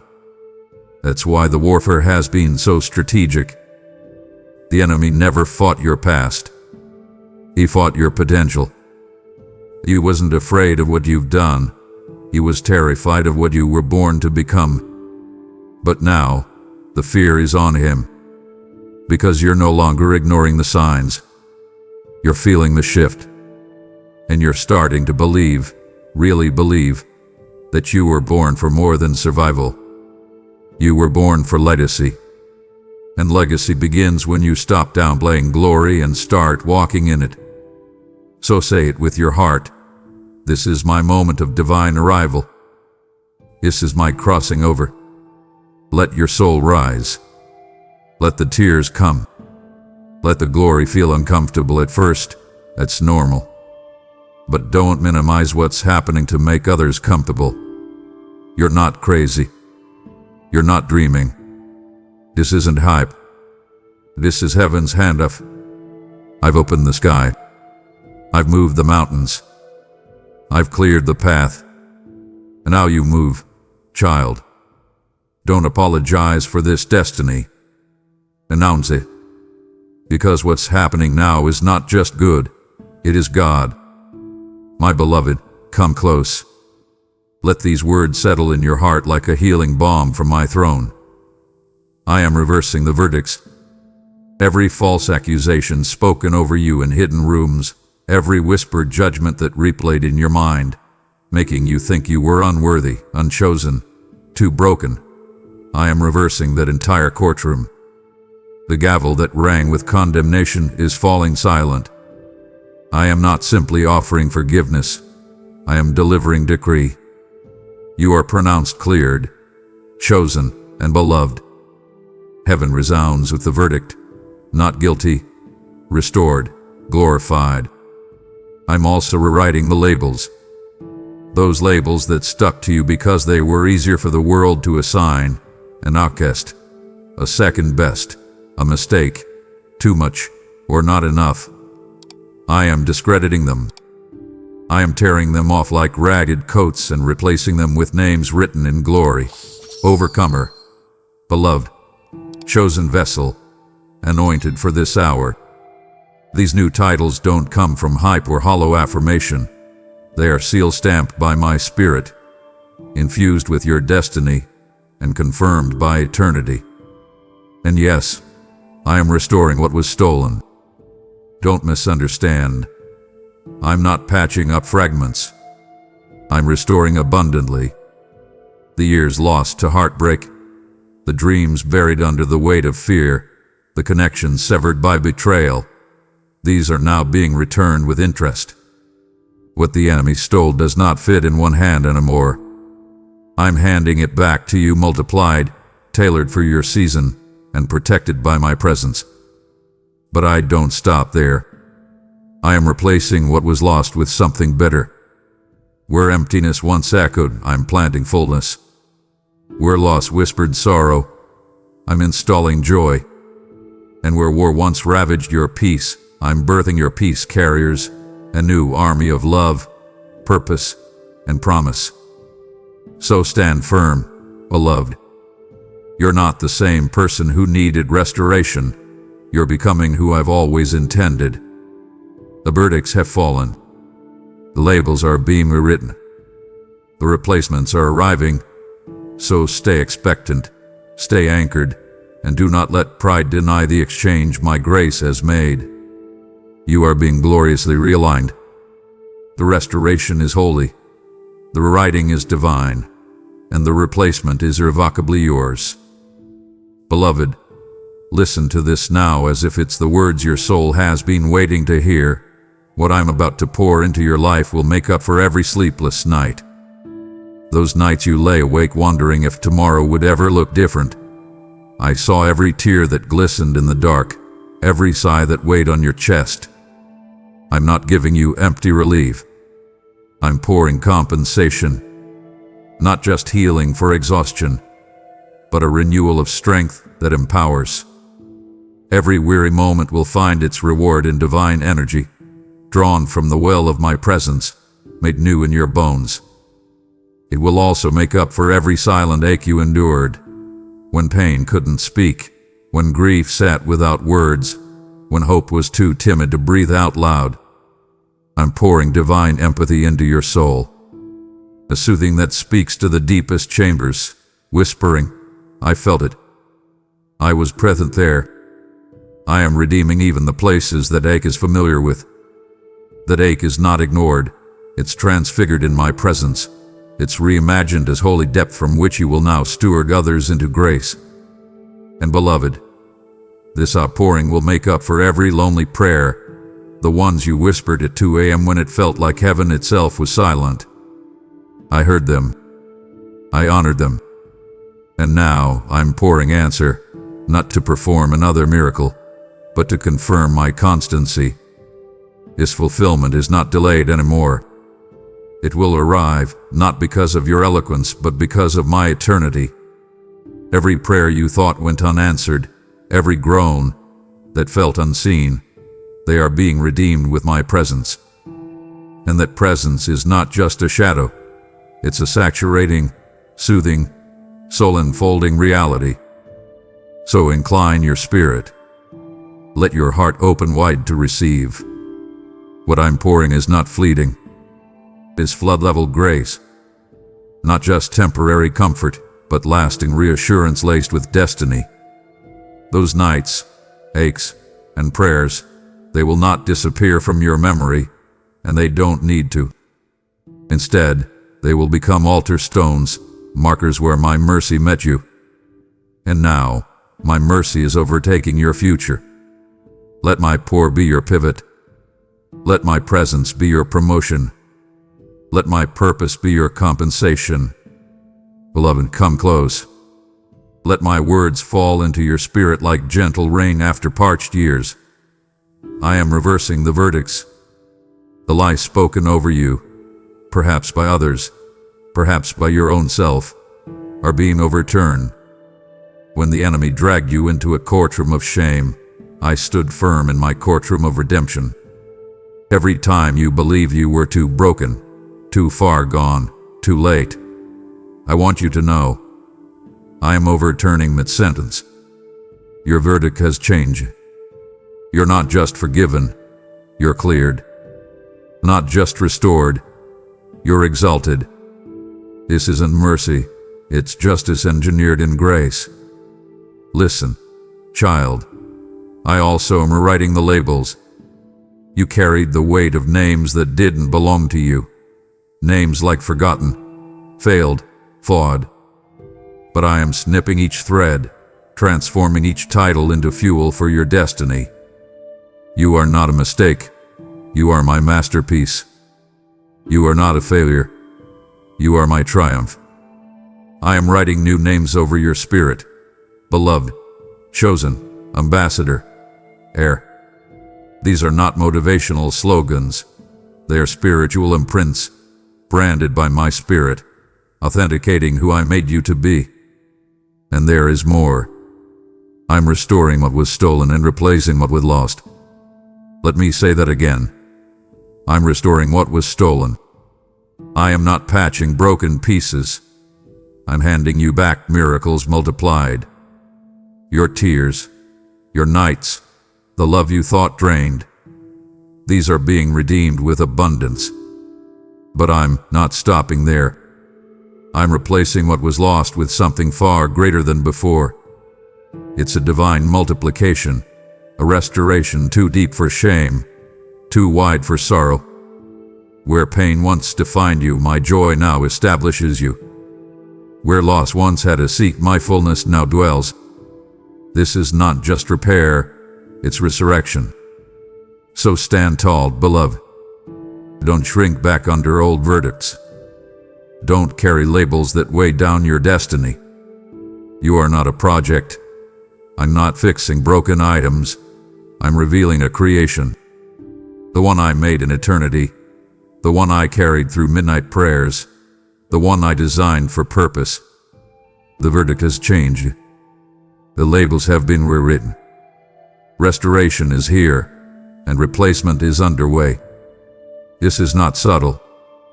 This is sovereign. And this is yours. Beloved, brace yourself. What's about to unfold is not simply a blessing. No, it is a revelation. Not just something good arriving, but something divine unveiling. I am not interested in handing you gifts. I am inviting you into my presence. The difference may feel subtle at first, but the shift is seismic. This is not benefit. This is intimacy magnified through motion. My heart is meeting yours in a revelation of closeness, a display of how deeply I have walked beside you. Consider everything you've endured. The nights you thought no one knew. The prayers whispered so quietly they felt invisible. The seasons when even your belief felt wan and worn. I was there, not merely watching, but present, imprinting my nearness into your marrow, guiding you through the unseen currents. My revelation now poised to burst forth isn't a statement, it's a revealing. I was with you. This is not a casual whisper. This is sovereignty leaning in, declaring my identity with you and in you. When this revelation lands, it won't just bless what you do, it will transform who you know me to be. You will sense a shift that breaks the ceiling of familiarity.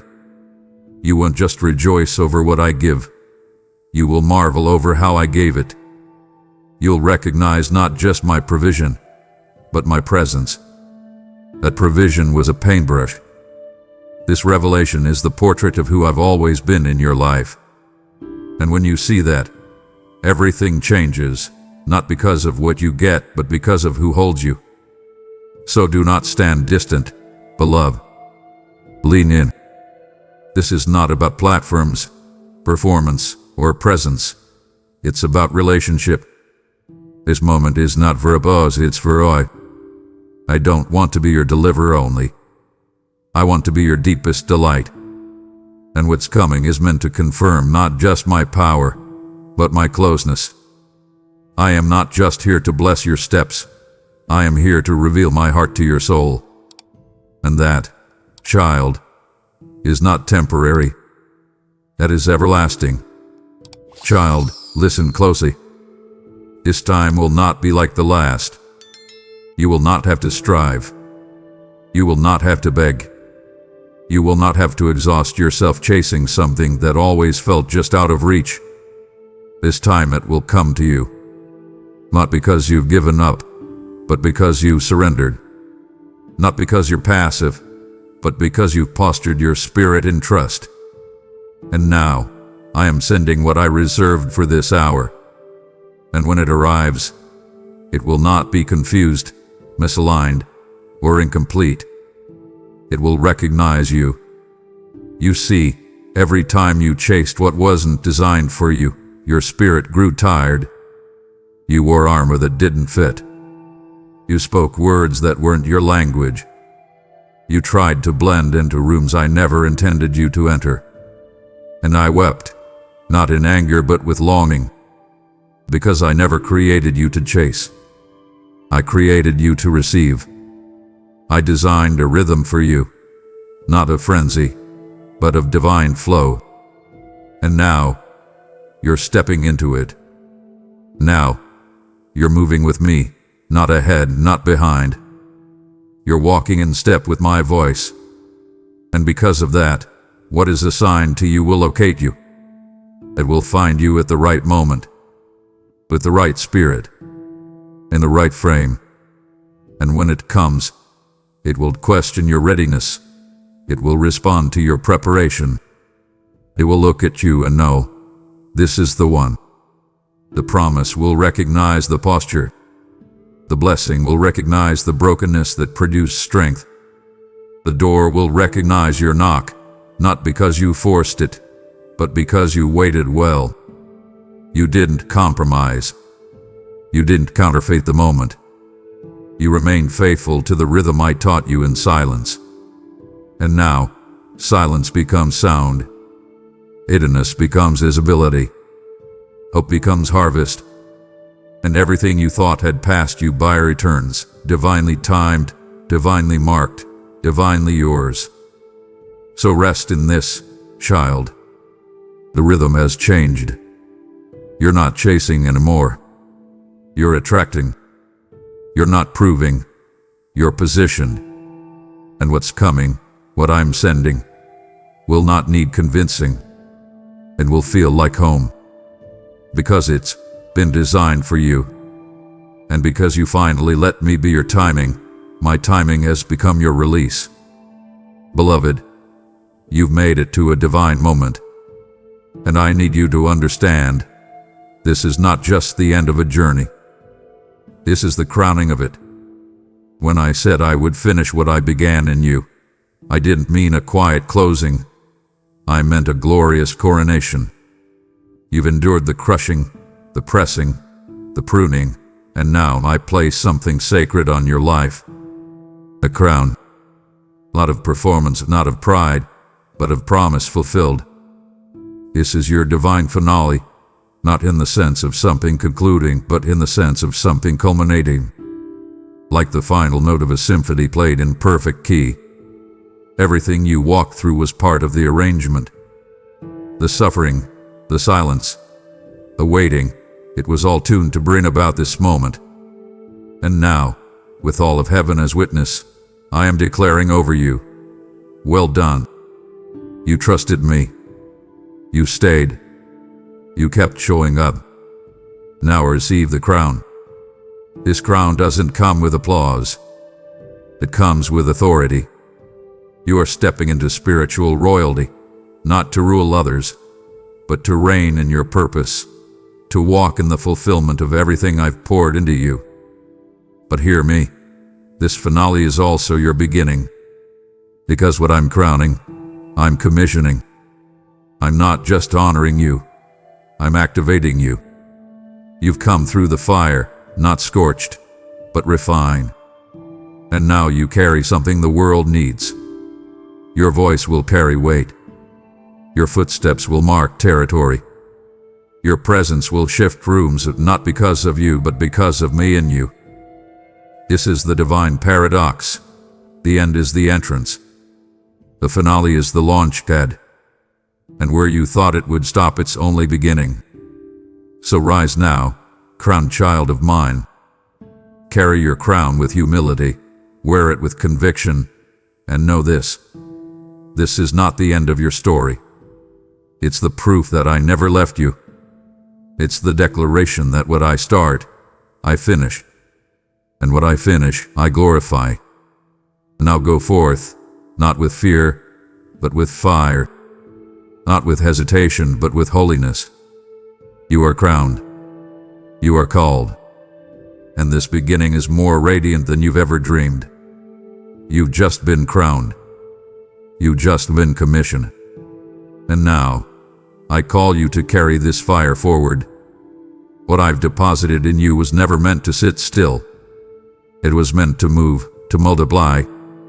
Right now, I'm raising up a remnant of radical sowers, ones who know that supporting the Word is part of living the Word. Your seed, given through super thanks, membership, or the link below, is not just support. It is a spiritual assignment. It sends light into hidden places and funds the trumpet of truth. It partners with angels. And I promise you this, those who refresh others will themselves be refreshed. Proverbs 11:25. So go now, don't wait. Live like royalty. So like legacy. Move like someone who's just been crowned.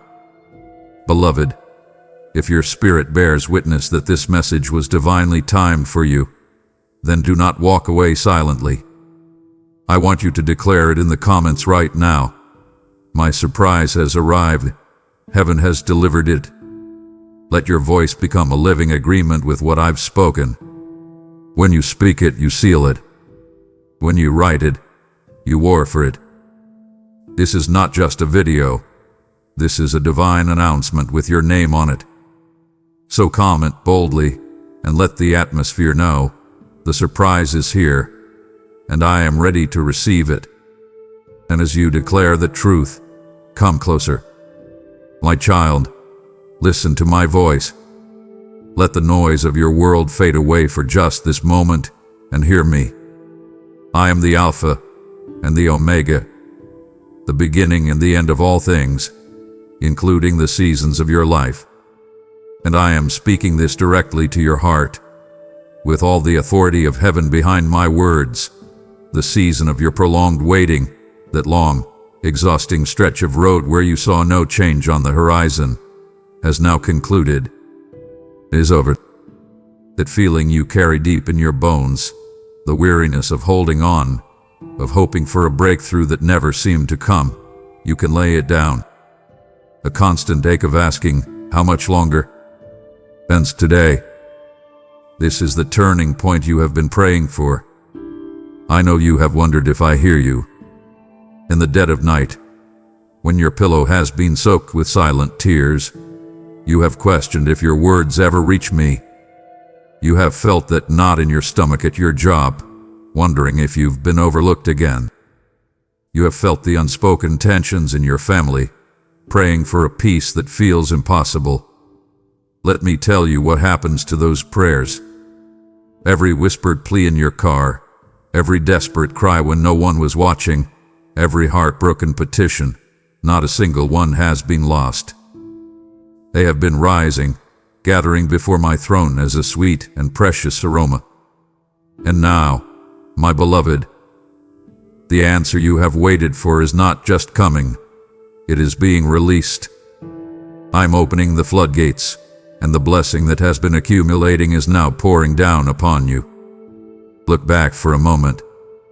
You see the confusion, the doors that closed, the people who walked away. You saw it as chaos, as failure, as unanswered prayer. but I was the author of it all. I have been the master weaver, working behind the scenes of your life. That job you didn't get, that relationship that ended, the detour you were forced to take, it was me. I was orchestrating celestial events in earthly circumstances, moving every piece on the board, lining every star in the sky to converge perfectly for this exact moment. Nothing has been random. Every delay was deliberate. Every setback was a setup for what is about to happen. My timing is not like yours. It is perfect, and your perfect time is now. So cease your anxious striving. Stop trying so hard to make things happen. I see you, working tirelessly, trying to be good enough, strong enough, wise enough to earn what I am about to give you freely. That feeling of constant pressure, that you have to hold your world together by your own strength, release it. Let your shoulders relax. Take a deep breath. The blessing I am giving you is not by your might, not by your power, but by my spirit. You cannot build what I am about to give. You cannot earn it. You can only open your hands and receive it. What I am about to do in your life will be an undeniable sign, both for you and for everyone who has watched you struggle. It will be a testament that I am your God and that I am faithful to the one I love. This will not be a quiet, subtle shift that could be mistaken for luck or coincidence. It will be a clear and powerful demonstration of my love for you, silencing every voice of doubt, both within you and around you. And hear this clearly, my precious one. This is not another test. This is not a trial to see if you will endure. The testing is over. This is the grand unveiling, the premiere of a promise I whispered to your heart long ago, a promise you may have thought was forgotten. It was never forgotten. It was simply waiting for this moment. Your big surprise is here. Open it now. My child, for far too long, your mind had been a battlefield. I have seen the relentless war that wages inside your thoughts. I have heard the looping soundtrack of condemnation, the whispers that tell you, you're not good enough, you'll never get this right. Remember that time you failed. You will fail again. These are not your thoughts, my child. They are the echoes of an enemy who seeks to keep you imprisoned in your own mind. You wake up with a sense of dread, a free-floating anxiety that clings to you before your feet even touch the floor. That is the chain I am breaking right now. I am speaking into the chaos of your mind and commanding my peace to reign. I am shattering the patterns of negative thinking that have held you captive. The lies you have believed about yourself, the cycles of worry and fear, their power over you is ending in this very moment. Feel the chains fall. In their place, I am giving you a new spirit. I am replacing that suffocating spirit of fear, the fear of the future, the fear of what others think, the fear of not measuring up. I am taking it from you. Breathe it out. And now, breathe in what I give you, a spirit of power, of love, and of a sound, clear mind. The power is my power, enabling you to do what you thought was impossible. The love is my love, casting out all that fear and assuring you of your infinite worth. And the sound mind is a mind at peace, a mind that is stable and calm, no longer tossed back and forth by every worry and every threat. This is not something you have to strive for.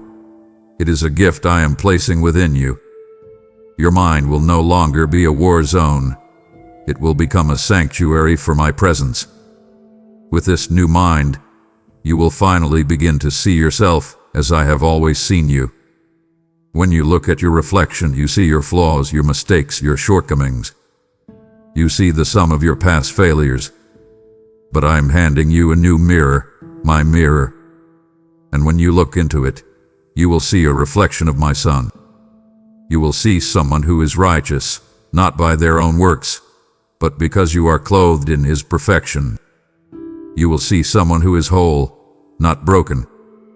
You will see someone who is profoundly, deeply, and unconditionally loved by the Creator of the universe. The confusion that has clouded your decisions, making you second-guess every choice, is evaporating. I am replacing it with my divine clarity and wisdom. You will know the right path to take, not because you have it all figured out, but because you will be listening to my voice. The fog is lifting, and you will see the way forward. Problems that once seemed like insurmountable mountains will be transformed before your eyes. They will become platforms, stages upon which my glory will be displayed through your life. That financial struggle, it is the stage for my miraculous provision.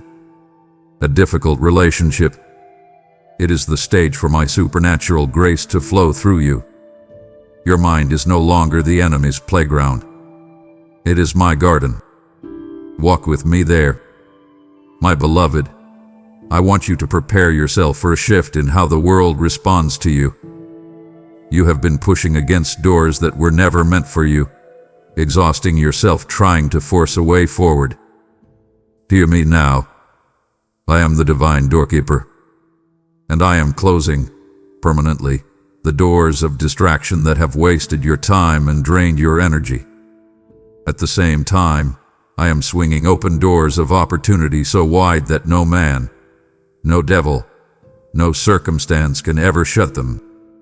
You will walk through them not with striving, but with an effortless grace that can only come from me. You have felt so alone in your struggles, as if you have to fight for every inch of ground. But that is changing. I'm moving ahead of you, and I am positioning people in your path to help you. You will see it happen. A superior at work will suddenly champion your cause. An official will inexplicably expedite your paperwork. A stranger will offer you a piece of advice that unlocks everything. These people will not even understand why they are helping you. They will call it a gut feeling or a hunch, but you and I will know the secret. It is my spirit, moving on your behalf, turning hearts in your favor. Where you were once overlooked, you will now receive preferential treatment. Your name will be brought up in rooms you have not yet entered. Your ideas, once dismissed, will now be seen as brilliant. You will be given grace in situations where others face harsh judgment. This is my unmerited favor, and it will surround you like a shield. I know the shame you carry from your past. The enemy loves to be your accuser, replaying a highlight reel of your worst moments, your biggest mistakes. He uses them to tell you that you are disqualified from my blessing. To date, I am silencing your accuser. I am taking the celestial ledger, the book that records all things, and I am erasing the errors of your past. They are not just forgiven.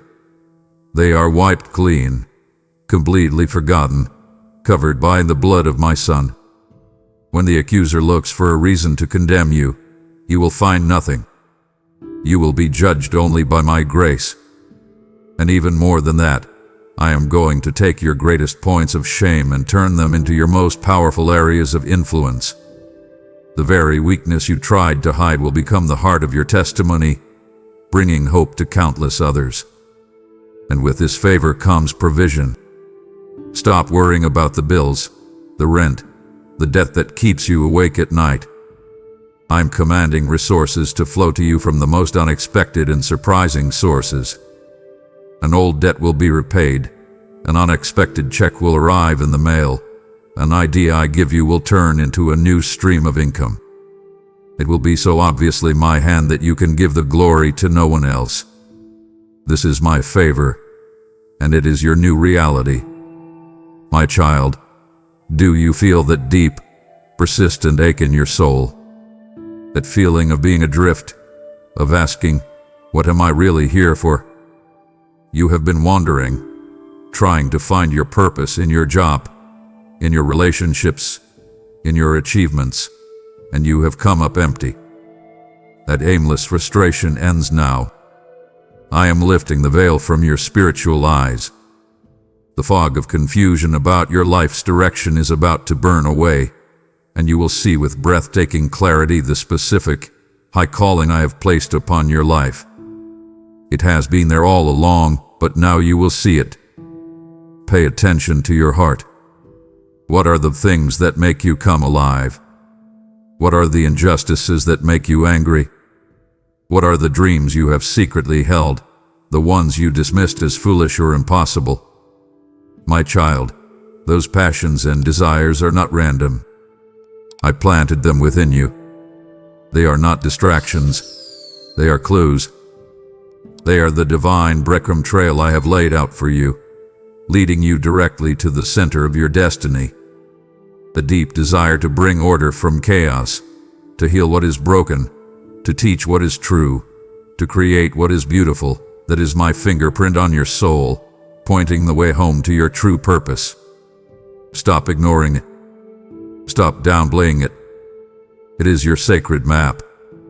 And to equip you for this purpose, I am activating the dormant spiritual gifts within you. You have read about them, perhaps even wished you had them. But they are already inside you, waiting for this moment. Today, I am flipping the switch. The gift of wisdom will begin to flow, giving you solutions you never thought of. The gift of encouragement will pour from your lips, lifting those around you. The gift of faith will rise within you, allowing you to believe for the impossible. These gifts are not for your own glory. They are my tools in your hands, for the building of my kingdom and the blessing of the world.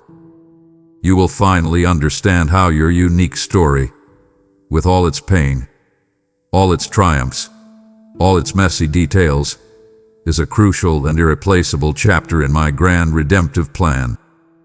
You are not a mistake. You are not an afterthought. Your life is a vital thread in my eternal tapestry. So the days of aimless wandering are over. You will now walk with divine direction and certainty. Your daily work will no longer feel like a burden you must endure. It will be transformed into a glorious partnership with me, a holy collaboration where every task, no matter how small, is infused with eternal meaning. This is your true work. Let us begin. My precious child, I am the God who restores. The enemy has come to steal, kill, and destroy, and I have seen what has been stolen from you. I have seen the years you feel have been wasted, years lost to fear, to a toxic relationship, to an addiction, to indecision and doubt. You look back with regret, mourning the time you can never get back. But hear my promise to you now. I am restoring the years that the locusts have eaten. I am the Lord of time, and I am going to redeem what was lost. I will compress blessings into your life so that in a short season, you will recover everything that was taken. The feeling of being behind is a lie from the enemy. With me, you are right on time for a miracle of restoration. I want you to think about the relationships in your life that are broken. The painful silence between you and a family member. The friendship that ended in bitterness. The trust that was shattered. In your own power, these breaches seem beyond repair. But my spirit is a master of reconciliation. Right now, I am moving on the hearts of others involved. I am softening what hath been hardened. I am bringing conviction where there has been pride. I am making a way for forgiveness where there hath been deep hurt. Get ready for phone calls you never expected, for conversations you thought would never happen. I am mending what was broken, and my restoration will be more beautiful than what existed before. And now, let's talk about the dreams you gave up on. I know where you buried them. The dream to start that business, to write that book, to go back to school, to heal your family. You declared them dead because they seemed impossible. But I am the God of resurrection. I am walking into the graveyard of your dead dreams, and I am speaking my life into them. What you thought was finished is about to have a new beginning. I am breathing my spirit back into those hopes, and they will rise again, stronger and more glorious than you ever imagined. And this restoration is not just spiritual and emotional, it is physical. That chronic pain, that diagnosis the doctors gave you, that weariness in your body, I am the Lord your healer. I am decreeing my healing touch over you, mending what experts said was impossible. Your hope, your joy, your passion for life which have been so depleted are being refilled right now, to the point of overflowing. The whispers and accusations that have tarnished your name are being silenced. I am your vindicator, and I am restoring your honor before all. Believe me, and receive your complete restoration. My child, I have laid the foundation for your complete restoration, but do not turn away from me now. You have only heard the beginning of the surprise I am unfolding for you. It would grieve my heart for you to be content with what is restored, only to miss the new divine connections I am about to bring into your life. Stay with me. The unveiling has just begun. My child, walk with me for a moment. I want to talk to you about the people you are walking with. I have seen the relationships that drain the very life from you. The one-sided friendships where you do all the giving. The family dynamics that are rooted in control and manipulation. The connections that keep you tethered to a past I have already set you free from. These ungodly soul ties have been like anchors, holding you back, blocking your progress. So today, by my authority, I am doing a sacred work. I am taking my sword of truth, and I am making a clean cut. I am severing those ties that have hindered you. Feel the release. Feel the lightness. You are being set free not to walk alone, but to walk with the people I have chosen for you. In place of those draining connections, I am bringing forth covenant friendships. These are not casual acquaintances, my child. These are divine, kingdom alliances I have ordained for you for this specific season. I am bringing you people who will not compete with you but champion you. They will not drain you but energize you. They will see the gold in you that I have placed there, and they will call it forth. They will cover you in prayer, speak truth to you in love, and celebrate your victories as if they were their own. You have been praying for these kinds of friends, and I am answering. You must prepare your heart to receive them. How will you meet them? You must stop striving and start trusting me to orchestrate divine appointments. You will happen to be in the right place at the right time. You will sit next to them on a plane. You will strike up a conversation in a coffee shop. You will be placed on the same project at work. What seems like coincidence to the world will be my clear and deliberate hand at work, weaving your paths together. That mentor you have prayed for, that business partner who has the skills you lack, that loyal friend who will stick closer than a brother, their unveiling is at hand. I am about to pull back the curtain and make the introduction. And these new connections will be different. They will not be based on worldly gain or what you can do for each other. They will be rooted in a shared spirit and a common purpose in me. You will recognize them in your spirit. There will be an ease and a sense of coming home. In a world that can feel so isolating, I am assembling your tribe. The loneliness that has haunted you is being banished. These people will be my gift to you, a community to stand with you, fight for you, and run this race alongside you. Get ready. They are on their way. My child, let us speak about the heavy spirit of not enough that has followed you for so long. It is a shadow that has clung to your family line, a whisper passed down through generations that says, "Be careful, there isn't enough to go around." Scarcity is your reality. You have felt it in the pit of your stomach when looking at your bank account. You have heard it in the anxious thoughts that keep you from being generous, and you have seen its fruit in the struggles of those who came before you. I am here to tell you that this is not the inheritance I have for you. This is a spirit of poverty, a generational curse of lack, and by the authority of my name and the power of my Son's sacrifice, I declare that its hold on your bloodline is broken right now. The cycle of just getting my ends with you. The fear of lack stops here. You are the beginning of a new financial lineage, one marked by my abundance. I am going to teach you the secrets of a different economy, an economy that defies the logic of your world. The world system is built on hoarding, on competition, on the fear that if someone else gets more, you will have less. It tells you to clench your fist tightly around what you have.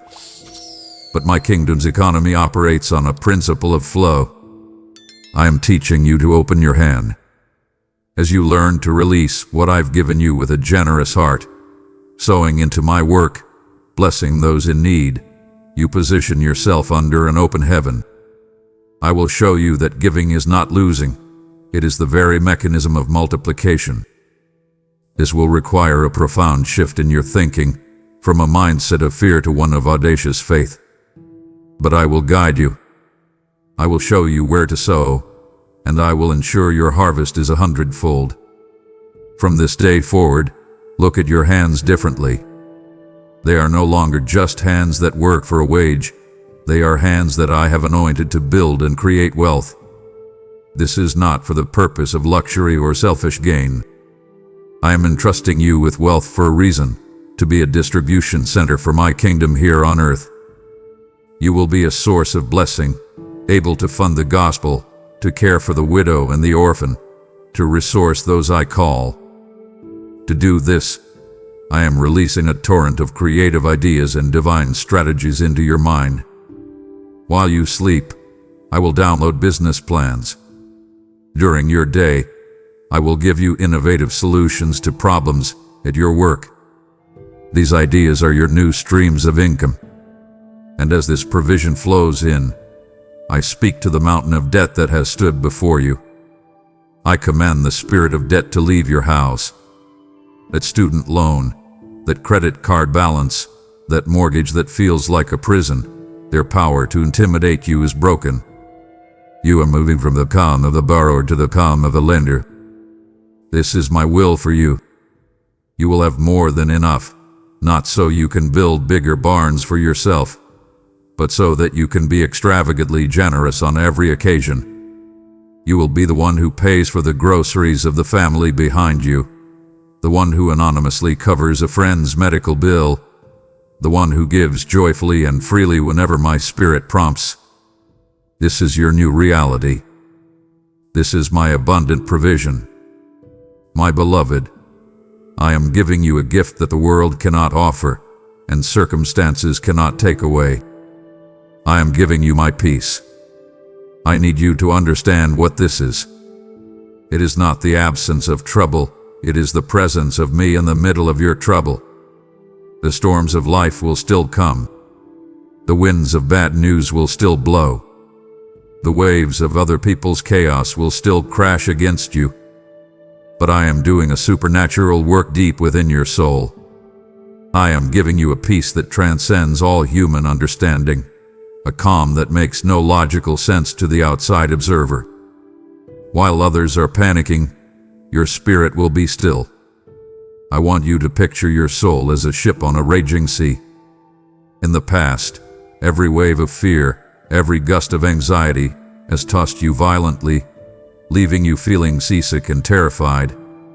But today, I am lowering a divine anchor from the ship.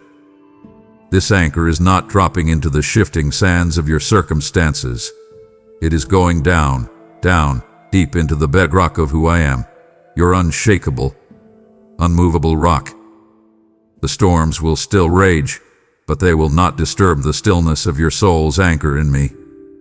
You will feel the ship rise and fall, but you will no longer be terrified of capsizing, for you are held fast by the one who commands the seas. With this anchor comes the defeat of anxiety. That racing heart, the thoughts that spiral out of control at 3 a.m, the constant worrying over what if, that is not from me. That is the storm. As your trust in my absolute control, my complete sovereignty, becomes absolute, Anxiety will lose its grip. Its voice will become a faint whisper instead of a deafening roar. I invite you now to learn to rest in my presence. This is not an empty command. It is an invitation to a place. Find a quiet moment each day to simply sit with me. No agenda, no requests, just being still and knowing that I am God. In these moments of quiet communion, you will find a strength and a rejuvenation that no amount of striving can produce. This rest is your weapon. This peace will become a fortress around you, impenetrable to the chaos of the world. Worry will come and knock at the gate, but it will not be able to enter. Fear will lay siege, but it will find no breach in the walls. Your heart and mind will be guarded, and this inner reality will have a powerful outer effect. Your calm and steady spirit will become a testimony. Your family, your coworkers, your friends, they will see you standing firm in the middle of the storm, and they will be drawn to your light. They will ask you, how can you be so calm when everything is falling apart? And your life itself will be the answer. It is not my peace. It is His peace which He has given to me. You will become a harbor for others, a place of refuge in their turmoil, all because you first learned to rest in me. My child, there has been a fundamental misunderstanding of your position. For too long, you have seen yourself as a victim of circumstance, as a foot soldier merely trying to survive the battle, constantly harassed by the enemy. Today, that perspective changes. I am not just your comforter. I am your commander-in-chief, and I am issuing you a divine promotion. I am clothing you with a new spiritual authority, an authority that is not your own, but is yours because you are in my Son, and He is seated at my right hand, far above all rule and authority and power and dominion. Where He is, you are. It is from this position of victory that you will now operate. I want you to see the enemy's tactics for what they are: the slithering of serpents and the stinging of scorpions. They are assignments of darkness sent to paralyze you with fear, poison you with lies, and constrict you with condemnation. In the past, you have tolerated them.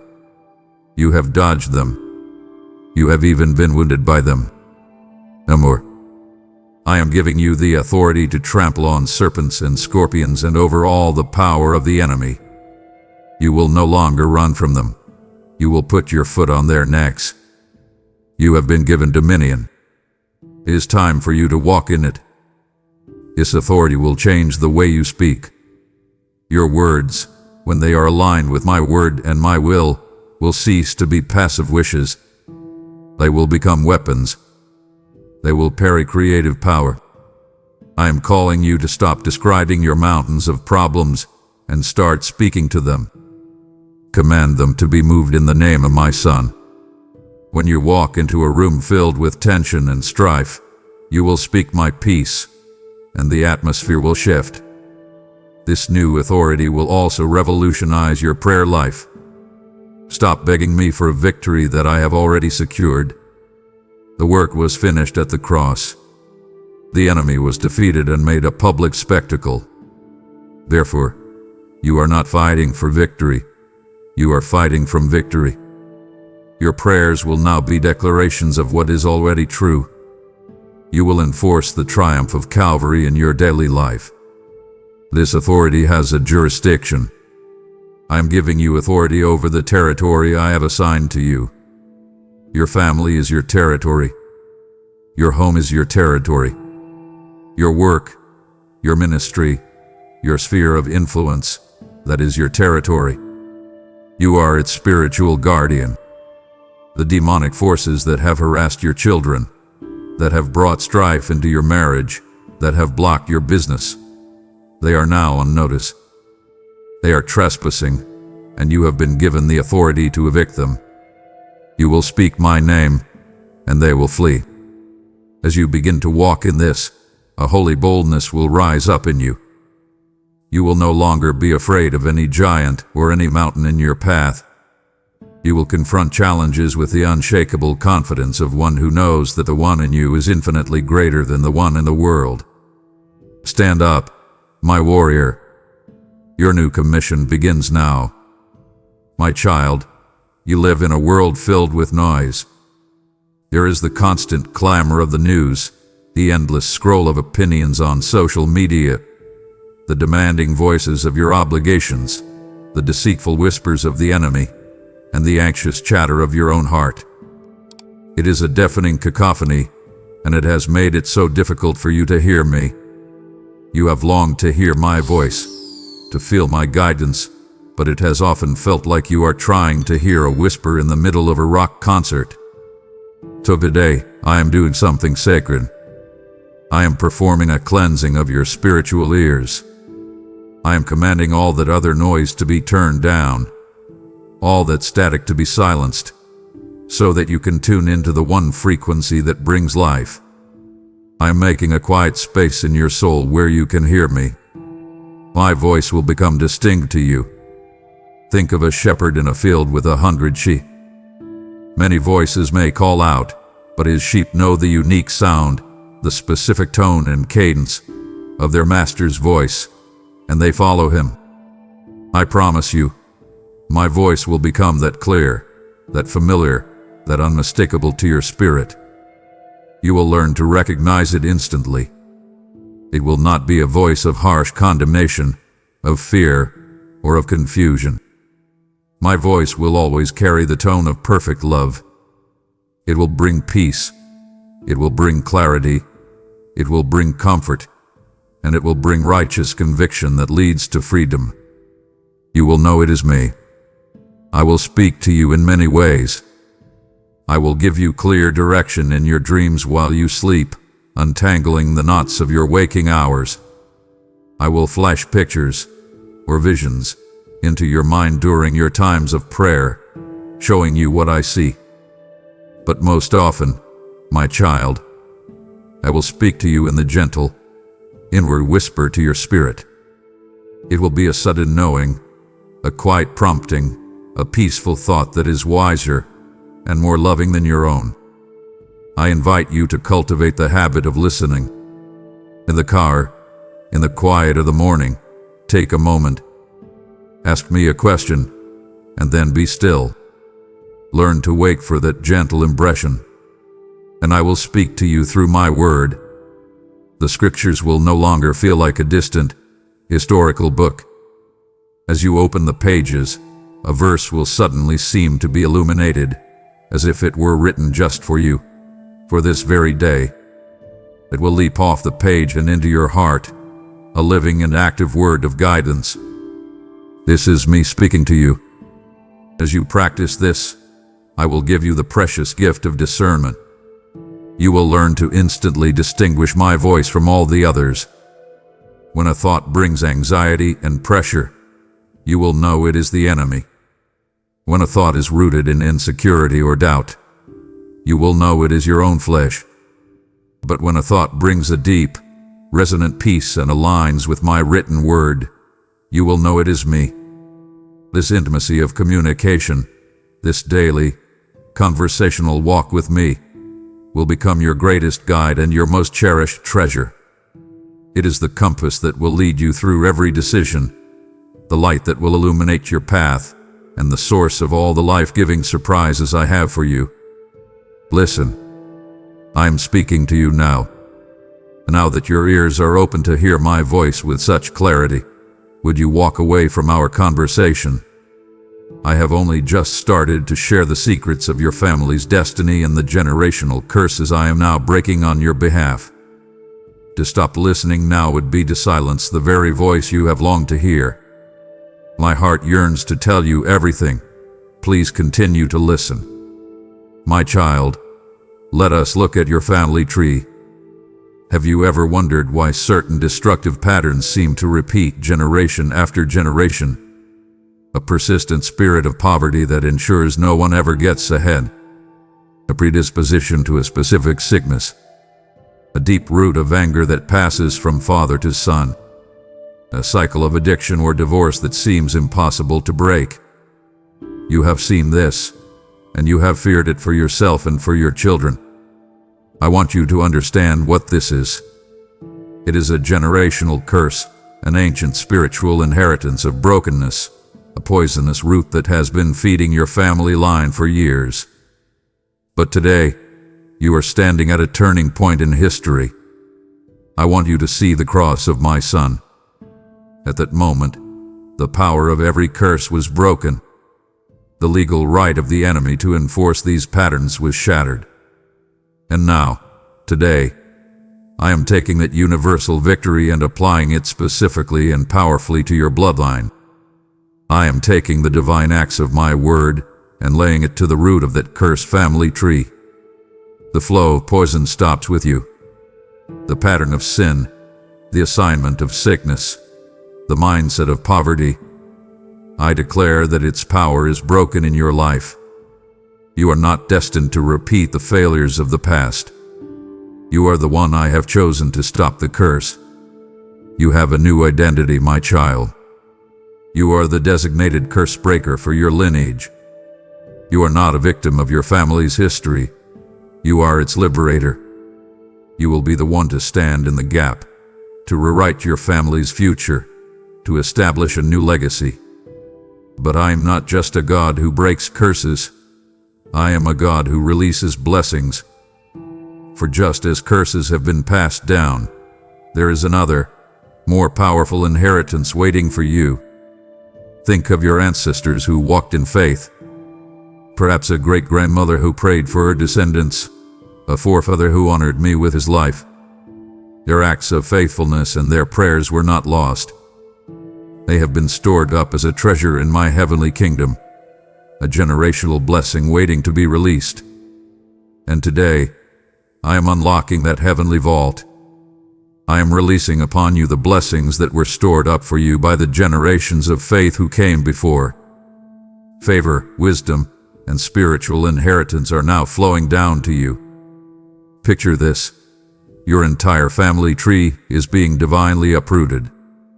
It is being lifted out of the dry, cursed soil of the past, and I am replanting it with my own hands into the rich, fertile ground of my grace and promise. The nutrients of this new soil are love, peace, joy, and provision. Your children and your children's children will not inherit the old struggles. They will grow up in the shade of this new, blessed tree.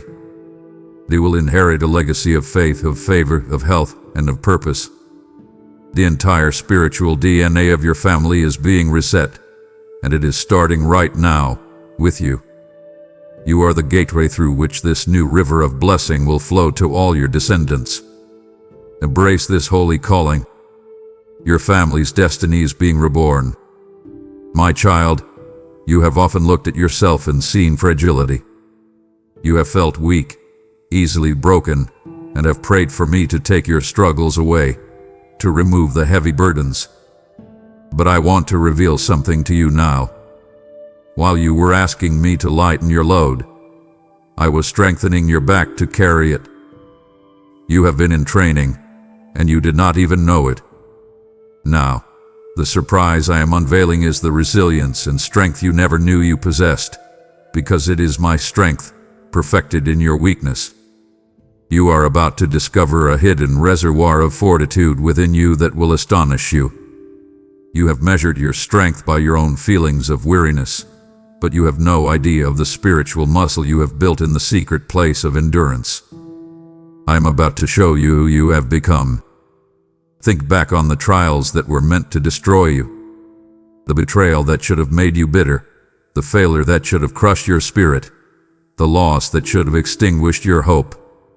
You see them as scars, but I see them as the marks of a forge.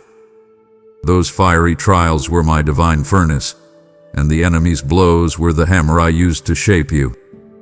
He meant to shatter you, but I used his efforts to burn away the impurities, to temper your faith, to forge in you an unbreakable character.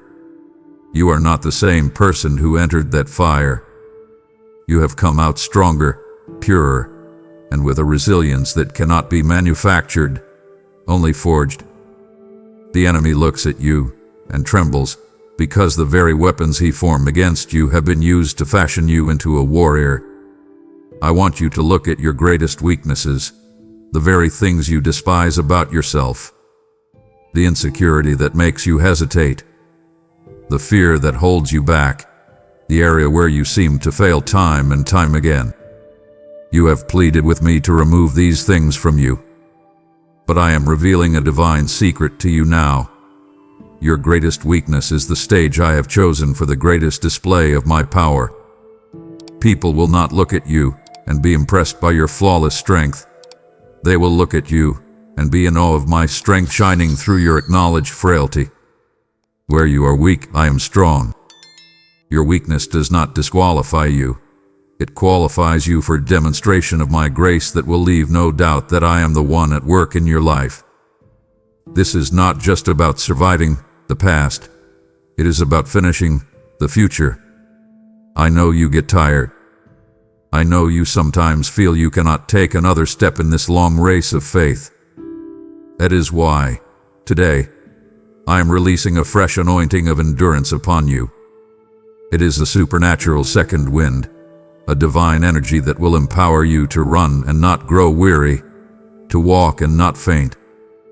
You will finish the course I have set before you, and you will finish it with your head held high, not crawling across the line, but breaking the tape in victory. So stop seeing yourself as a fragile victim of life. That identity is dead and buried. From this moment on, I command you to see yourself as I see you, a warrior in my army, clad in my armor, powerful in my might. And this newfound strength is not a private possession. It is a gift to be shared. You will become the one who can lift up the weary, who can offer your strong arms to those who are faint of heart. Your hidden strength is about to be revealed, not just to you, but to the world. My child, now that you feel this warrior strength rising within you, I am calling you to wield it not just for yourself, but for my kingdom. If your heart stirs to use this strength to lift others beyond your physical reach, know that this is my invitation. Every seed you sow through this ministry becomes a lifeline for a soul in the dark and a river of my hope flowing into desolate places. I declare over you now, give, and it will be given to you. A good measure, pressed down and running over, will be poured into your lap by my own hand. This is your divine appointment to release what is in your hand so I may release the fullness of what is in mine for you.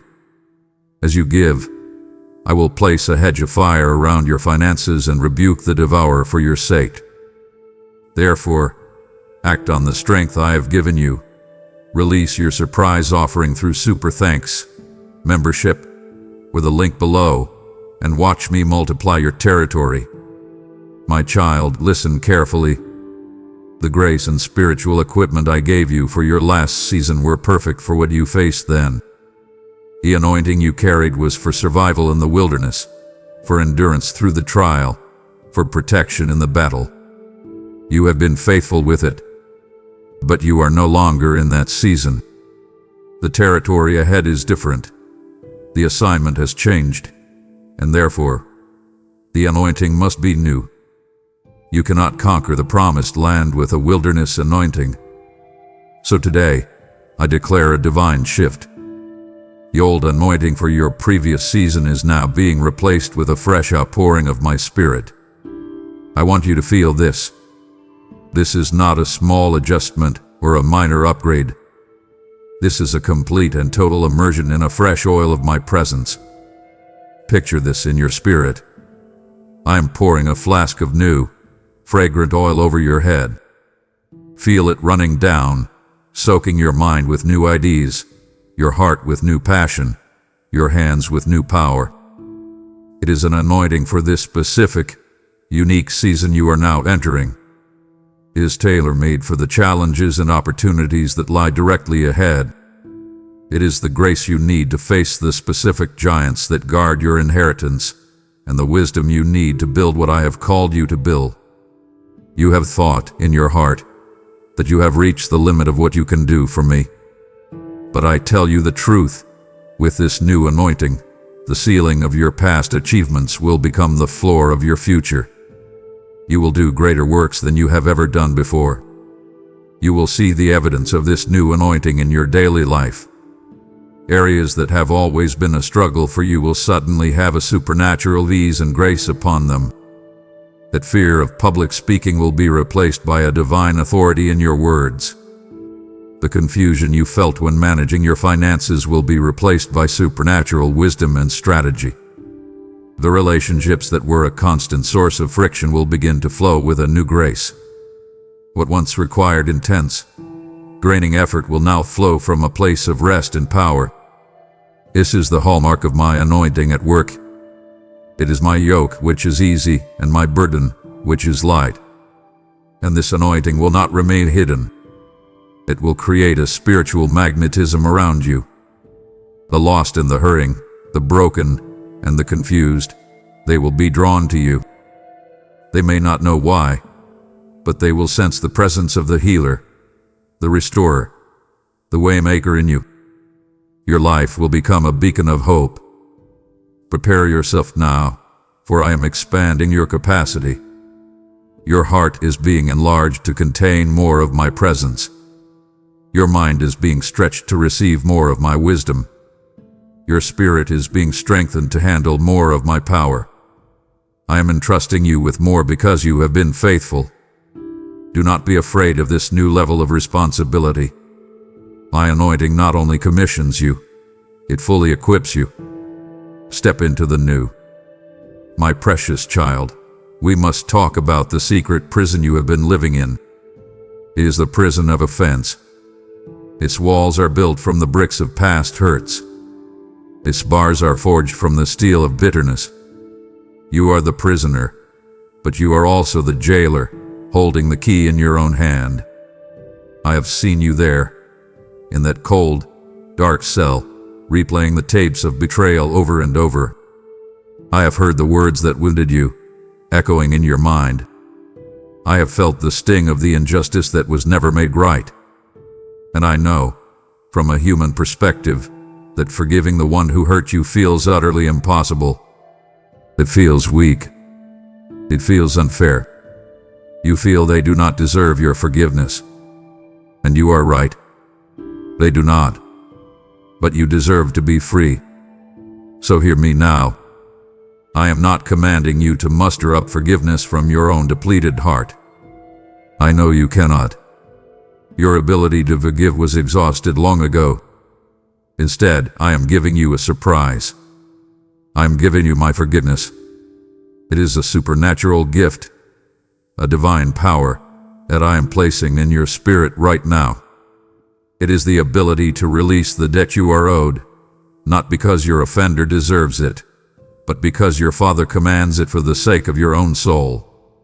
All I ask of you is to be willing. Be willing to let go. Be willing to receive this gift and use it. Open your heart and say, Father, I am willing, and watch what my spirit will do. As you accept this gift, I am going to do a deep work of healing. The bitterness that has been a poison root in the soil of your soul, tainting everything you feel and think, I am pulling it out. It will no longer poison your joy or your future relationships. The torment of replaying those past hurts in your mind, which is a form of self-inflicted torture, is now coming to an end. I am commanding those memories to lose their power over you. They may still exist as facts, but they will no longer carry the venomous sting of pain. You will be able to remember without reliving the agony. And here's the most beautiful surprise.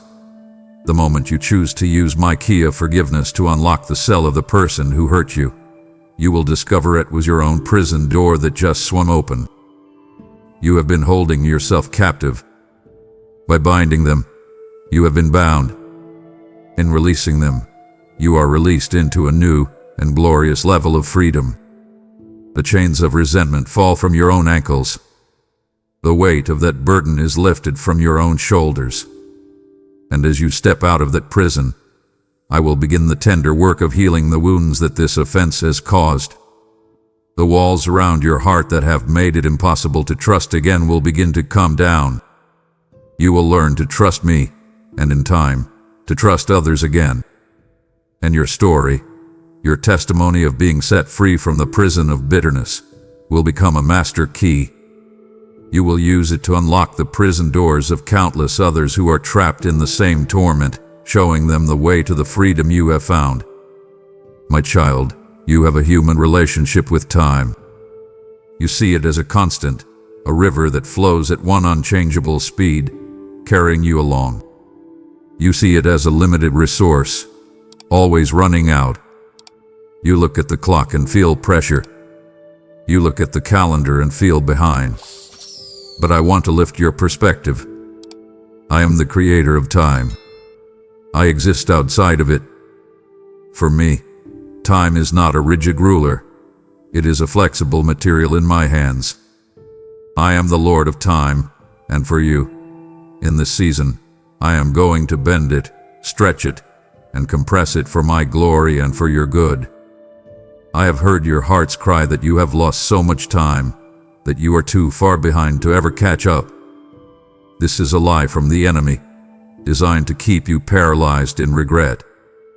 Hear my declaration over you. I am decreeing a season of divine acceleration. I am compressing time on your behalf. You are about to accomplish in a very short season what would have otherwise taken you a lifetime. Projects at work will be completed with astonishing speed. Your spiritual growth will be exponential. You will see doors open and promises fulfilled back to back, so quickly it will take your breath away. This is me, restoring the years the locusts have eaten. I am giving you back the time you thought was lost, with interest. But just as I can compress time, I can also expand it. I have seen your weariness. I know you feel rushed, with no time to breathe, no time to rest, no time to just be with me. So I will also perform the miracle of expansion. I am going to stretch moments for you. A 15-minute break in your car will feel as restorative to your soul as an hour of peaceful prayer. A single night of deep sleep will feel as rejuvenating as a week of vacation. I will supernaturally multiply your moments of rest, peace, and communion with me, even in the midst of your busiest schedules. You will get more done in less time and have more time for what truly matters. You must also understand my purpose in the delays you have endured. Every single delay, every waiting period that frustrated you to your core, was not a denial from me. It was my divine and strategic positioning. I was holding you back because the timing was not yet perfect. I was working on other people's hearts. I was arranging circumstances you could not see. I was protecting you from a danger you did not know existed. Now that the time is right, you will see why the wait was necessary. And now I will introduce you to a new way of living, not by Chronos, the ticking clock of man, but by Kairos, my divinely appointed and opportune moments. I am heightening your spiritual sensitivity. You will begin to sense these open windows of heaven. You will feel the gentle nudge of my spirit to act, to make that call, to send that email, to step out in faith. And as you respond to these Kairos moments, you will see my favor accelerate everything. You will no longer be a slave to the calendar. You will be a partner with me in my perfect timing. You have seen how I bend time for your sake, but this is only the framework for the life I am giving you. The greatest surprise is the unshakable joy I will place within that time.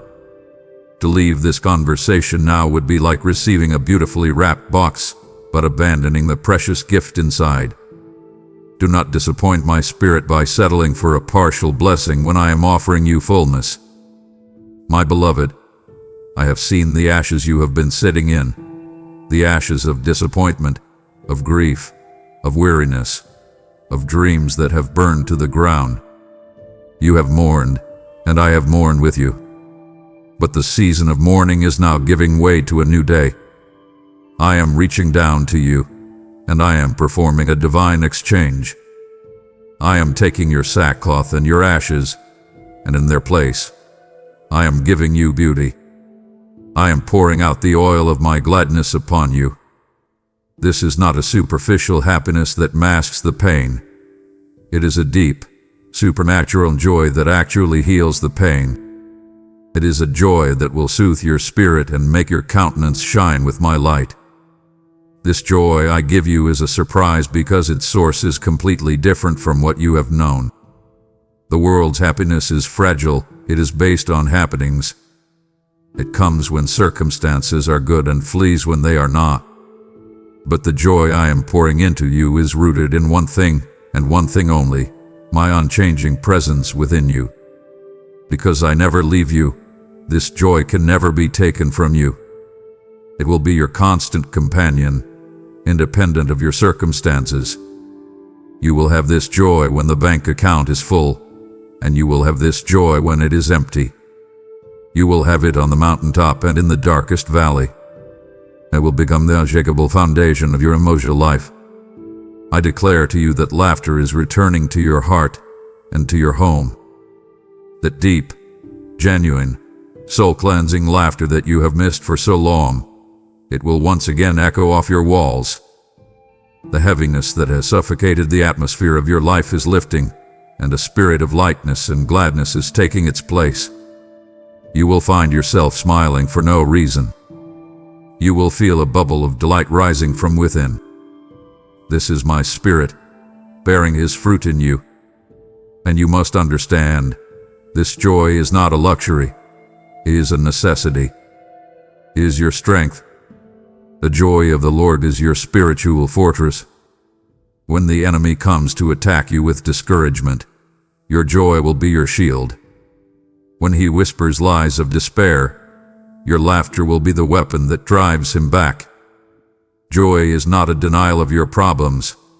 It is the declaration that your God is bigger than your problems. Your entire perspective will begin to shift. You will find yourself taking deep delight in things you had stopped noticing. The beauty of a sunset, the taste of your food, the kindness of a stranger. You will find your greatest delight in simply knowing me, in reading my word, and in following my ways. And this deep, internal state of joy will become irresistibly contagious. It will overflow from you and touch everyone you meet. It will be a light that draws others out of their own darkness, a warmth that comforts the cold and broken-hearted. Your joyful spirit will become one of your most powerful testimonies, a living, breathing advertisement for the goodness of your God. Get ready to be happy again, not because your problems are gone, but because your God is present. My child, you must remember who you are. You are made in my image, and I am the Creator. Before there was anything, there was me, and my words brought galaxies into existence. My imagination painted the colors of the sunset and composed the psalm of the ocean. That same creative spirit, that same divine DNA, resides within you. It is your birthright. For years, the enemy has worked to convince you that you are not creative. He has used the criticism of others, your own self-doubt, and the fear of failure to build a dam within your spirit, stopping up the wellspring of creativity I placed within you. Today, with the authority of your Creator, I am demolishing that dam. I am unstopping that well. Prepare yourself for a flood of creative power to be released in your life. This will not be a trickle. It will be a torrent. I am opening the windows of heaven, and I am downloading divine ideas directly into your spirit. Get ready to receive them. You will wake up in the middle of the night with a melody for a song your heart has longed to sing. You will be driving in your car when the entire concept for a book that will change lives flashes into your mind. You will see solutions to complex problems at work that no one else has considered. I will give you blueprints for businesses, designs for art that brings healing, and strategies that create prosperity and order. These ideas will feel as if they come from beyond you, because they do. They are your surprise, your gift from me. Do not dismiss them.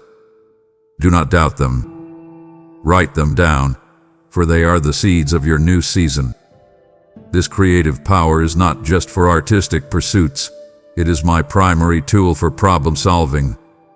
Look at the situations in your life that seem impossible, the places where you feel completely stuck, the relational knot that seems hopelessly tangled, the financial deficit that seems insurmountable. You have been looking for a logical solution, but I am giving you a creative one. I will show you a third door where you only saw two. I will give you words to say that will miraculously untie that relational knot. I will give you an innovative idea that will solve that financial problem. My creativity is not limited, and when you partner with me, you will see that there is no such thing as an unsolvable problem. But you must understand the purpose of this gift. This outpouring of creativity is not for your own glory. It is not to build your own name or to feed your ego. It is to reveal my nature to a world that is starving for beauty, for hope, for solutions. Your work will be your way. Your art will be your ministry. Your innovative business will be a testimony to my goodness. The fear of failure that has paralyzed you, that has kept you from even trying, is being broken right now. I release you from the need to be perfect. I give you the freedom to experiment, to step out, to risk, knowing that your value is not in the success of your creation but in your identity as my beloved child. So take up your tools. Your hands are now anointed by me, your Creator, to bring forth beauty from ashes and order from chaos. Let us create together. My child, you live in a world that is saturated with deception. It is a spiritual fog that seeks to confuse you, to distort your perception of truth, and to lead you down the wrong path. The enemy is the father of lies, and his whispers are everywhere, in the culture, in the media, and sometimes even in the mouths of those you trust. I have seen you stumble in this fog, making decisions based on half-truths, believing lies about yourself, and feeling lost and disoriented. You have longed for clarity, for a way to know with certainty what is true and what is not. Your prayer has been heard. Today, I am giving you a precious and powerful surprise. I am giving you the gift of divine discernment. Think of it as my truth filter being installed in your heart and mind.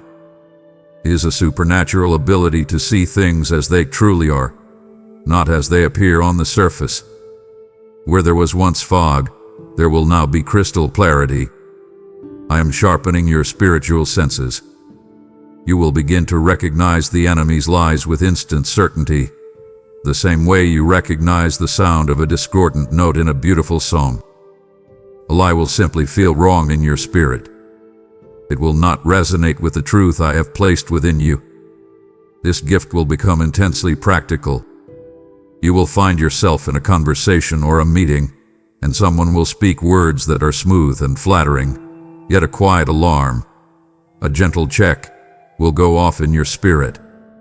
You will feel my warning before you can even articulate the reason. You will be able to see through false motives and perceive the intent behind the words. This will protect you from manipulation in your relationships, from foolishness in your finances, and from deception in your spiritual walk. The days of you being easily fooled are over. I am making you as wise as a serpent and as gentle as a dove. And I am turning this powerful light of truth inward. I will begin to gently and lovingly expose the areas where you, yourself, have been deceived. The lies you have believed about me, that I am angry, distant, or disappointed in you. The lies you have believed about yourself, that you are unworthy, disqualified, or defined by your past. These deceptions are now being exposed and uprooted by my illuminating truth. You will no longer be tossed back and forth by every new trend, every popular opinion, or every strange doctrine. You will be firmly and securely anchored to the unshakable rock of my word. This clarity is a shield, not just for you, but for your entire family. It will protect you from harmful influences and guide you away from disastrous decisions. As this gift matures in you, others who are lost in the fog of confusion will begin to seek you out. They will come to you for your clear, godly counsel, and you will be a trusted voice of wisdom, a lighthouse of truth, in a world lost at sea. My child, let us speak of the most important territory you will ever govern, your own heart. It is not merely the place where you feel emotions. My word says that out of it flow all the issues of your life.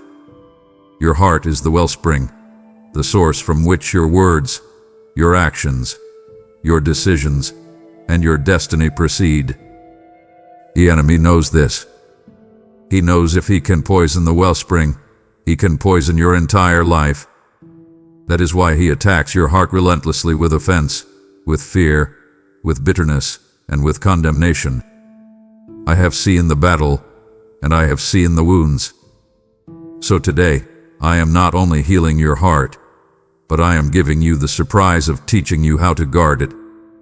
First, I am establishing a divine hedge of protection around your emotions. This is a supernatural barrier, woven from my truth and my peace. I want you to picture it. When the fiery arrows of insult, criticism, or rejection are shot at you, they will no longer pierce your heart directly. They will first hit this head. The fire will be extinguished, and the poison will be neutralized. You will still be aware of the attack, but it will lose its power to wound you, to define you, to send you into a spiral of pain. You will learn to observe an offense without absorbing its poison. This is a grace I am giving you, but you have a part to play. I am commissioning you as the vigilant gatekeeper of your mind, for the pathway to the heart is through the mind.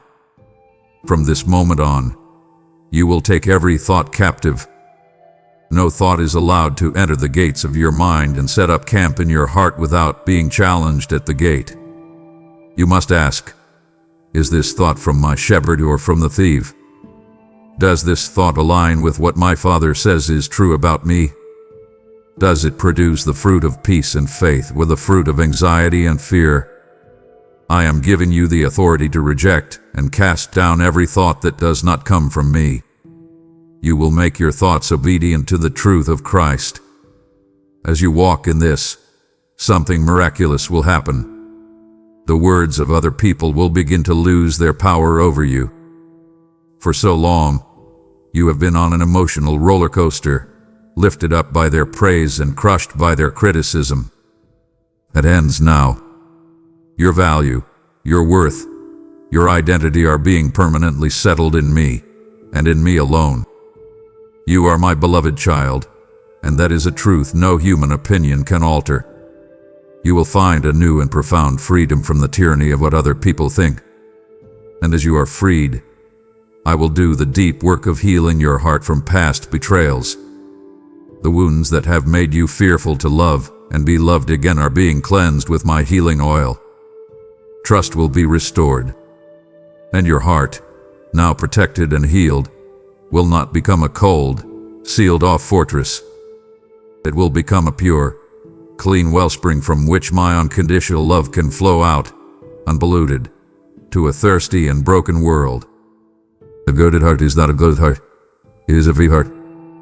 My child, I see the secret war you fight every day. The exhausting battle between the part of you that loves me and longs to please me, and the pull of your flesh, that gravitational force that drags you toward the very things you hate. I have seen your frustration, your tears of repentance after you have fallen, your weary question, will I ever be free from this? I want you to hear me clearly. Your struggle does not surprise me, nor does it diminish my love for you. It does not mean you are a failure. It means you are in a real fight. But it is a fight I have equipped you to win. The surprise I am giving you is not the removal of all temptation, but the clear and powerful revelation of the way of escape. My word promises that I will never allow you to be tempted beyond what you are able to bear, and that with every single temptation, I will also provide a way out. From this day forward, I am heightening your spiritual senses to recognize these escape routes. They have always been there, but now you will see them with clarity. It will be a sudden prompting to get up and leave the room. It will be the thought to call a friend who is strong in faith. It will be a scripture that suddenly comes to your mind, exposing the lie of the temptation and reminding you of the truth. I am turning up the volume on my spirit's voice and shining a spotlight on the exit door. Your only job is to take it. As you partner with me in this, I am doing a deeper work. I am strengthening your resolve. The desires of your flesh that have warred against your spirit are being brought into submission. Your spiritual no is being fortified. The pull of that old sin will begin to lose its power. Its voice will grow weaker and my voice will grow stronger. But this is more than just behavior modification. I am performing surgery on your heart. I am aligning your desires with mine. You will begin to find that the sin which once held such an allure for you will become repulsive to your new nature. You will begin to hate what I hate and to genuinely love what I love: holiness, purity, and righteousness. This is the miracle of a transformed heart. And here is the key that unlocks it all, my beloved. You must stop seeing yourself through the lens of your struggle. The enemy wants you to have the identity of a sinner, constantly defined by your failures. That is who you were. But by the blood of my Son, that is not who you are now. Your new, true, and eternal identity is saint. You are a holy one, a righteous one, who sometimes stumbles. I command you to stop calling yourself what I no longer call you. See yourself as I see you. Begin to walk in the reality of this truth. And know this: every time you recognize the escape route I provide and choose it, every time you say no to temptation, it is a repetition in a spiritual gymnasium. Your spiritual muscles grow stronger. Your faith is built up. Your intimacy with me deepens. Victory by victory, choice by choice, you are being transformed from glory to glory. You have received the power to overcome temptation, but this personal victory is not the final goal. I am about to reveal the divine reset for your physical health and the beautiful servant's heart I am forming in you. It would wound me deeply for you to be satisfied with your own freedom when I am calling you to become a vessel of my love for others. The journey of who you will become is the most important part. Stay and receive it. My child, I am Jehovah Rapha, the Lord who heals you. This is not just a name I once had. It is who I am for you, right now. I have seen your physical struggles, the chronic pain that drains your energy, the fatigue that clouds your days, the concerning diagnosis from the doctor that has tried to plant fear in your heart. You have endured this for so long. But today, I am intervening. I am decreeing a divine reset over your physical body. The effects of the fall, of stress, and of disease are being answered by the power of my resurrection life. This healing is a partnership between us. First, I am releasing to you a new level of supernatural wisdom concerning your health. Your body is fearfully and wonderfully made, and I will teach you how to steward it. Listen for my promptings. I will give you a new desire for foods that bring life and a distaste for things that bring harm. I will give you creative ideas for how to move your body in ways that you enjoy. And crucially, you will begin to hear and obey my call to rest before you reach the point of burnout. Do not despise these practical steps. They are an act of worship, an honoring of the temple I have given you. But I am also doing a work that is far beyond what you can do for yourself. As you listen to my voice, I am releasing a wave of supernatural rejuvenation into your body at the cellular level. I created your cells, and I can command them, I am now commanding your cells to come into alignment with my original, perfect design for health and wholeness. I speak life to your immune system. I speak peace to your nervous system. I speak restoration to your tissues and organs. The damage that has been done by stress, by time, and by sickness is being supernaturally reversed by my life-giving power. Furthermore, I am shining my diagnostic light into the hidden places of your body. Any sickness that has been lurking in the shadows, undiagnosed and unseen, is now being brought into the light. I am exposing the root cause of your symptoms, not just treating the surface. And what I expose, I uproot. I command every infirmity, every disease, every spirit of sickness to be rooted out and cast from your body. There is no sickness that can hide from my gaze, and there is no diagnosis that can overrule my decree of healing. Remember, my child, your body is not merely a collection of biological processes. It is a sacred space, a holy temple designed to be a dwelling place for my spirit. I am now performing a divine cleansing of the temple, removing everything that would defile it or hinder my presence in it. As a result of this reset, you will receive a new infusion of energy and vitality. The heaviness will lift. The brain fog will clear. A new strength will rise within you, not just enough to survive, but an abundance of energy to thrive and to joyfully fulfill all the good works I have prepared for you to do, for all the days I have ordained for your life. My child, of all the surprises I am unveiling for you, this one is the most profound. You have been focused, and rightly so, on what you will receive: the healing for your body, the provision for your needs, the clarity for your purpose. These are wonderful gifts. But the ultimate surprise, the deepest and most lasting transformation, is not in what you will have, but in who you will become. The world tells you that greatness is found in being served, in accumulating power, in having others cater to your needs. But that is an upside-down kingdom. I am about to turn your world right side up by giving you the greatest gift of all, the heart of a servant. I am performing a divine reversal in your spirit. The focus of your life, the very gravity of your soul, is shifting. The natural human question is, what's in it for me? How will this benefit me? How can I get ahead? That self-centered orientation is the root of so much anxiety and striving. Today, I am breaking its power. I am replacing it with a new, holy orientation that asks, what can I give?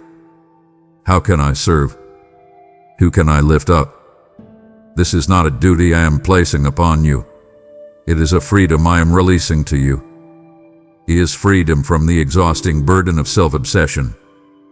To do this, I am instilling within you the very heart of my Son, Jesus. Remember him.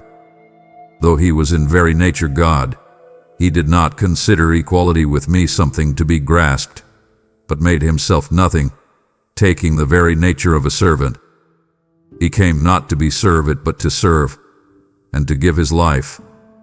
That same selfless, compassionate, others-focused heart is what I am now forming in you. You will begin to see people through his eyes. You will feel a compassion for the broken that overrides your desire for comfort. You will feel a passion for justice for the oppressed that is stronger than your need for personal peace. His heart will beat within your chest. And in this, you will discover the divine secret to true fulfillment. You have searched for happiness in achievement, in recognition, in receiving love. But I tell you, a deeper, more lasting joy is found on the other side of yourself. You will find your greatest fulfillment not when you are on the stage, but when you are empowering someone else to step into the spotlight. You will find your deepest sense of purpose not when you are climbing the ladder of success, but when you are kneeling down to wash another's feet. This is the great paradox of my kingdom. In giving, you receive. In serving, you are exalted. In losing your life for my sake, you truly find it. As this servant's heart grows in you, the root of pride will be withered and replaced by a profound and genuine humility. This is not thinking less of yourself, it is simply thinking of yourself less. And this humility will unlock even greater measures of my grace in your life. Your legacy, my child, will not be measured by what you owned, but by the lives you touched.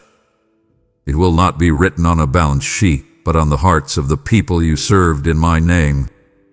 My child, now that I have placed within you my servant's heart, I am presenting you with a glorious opportunity to put it into action.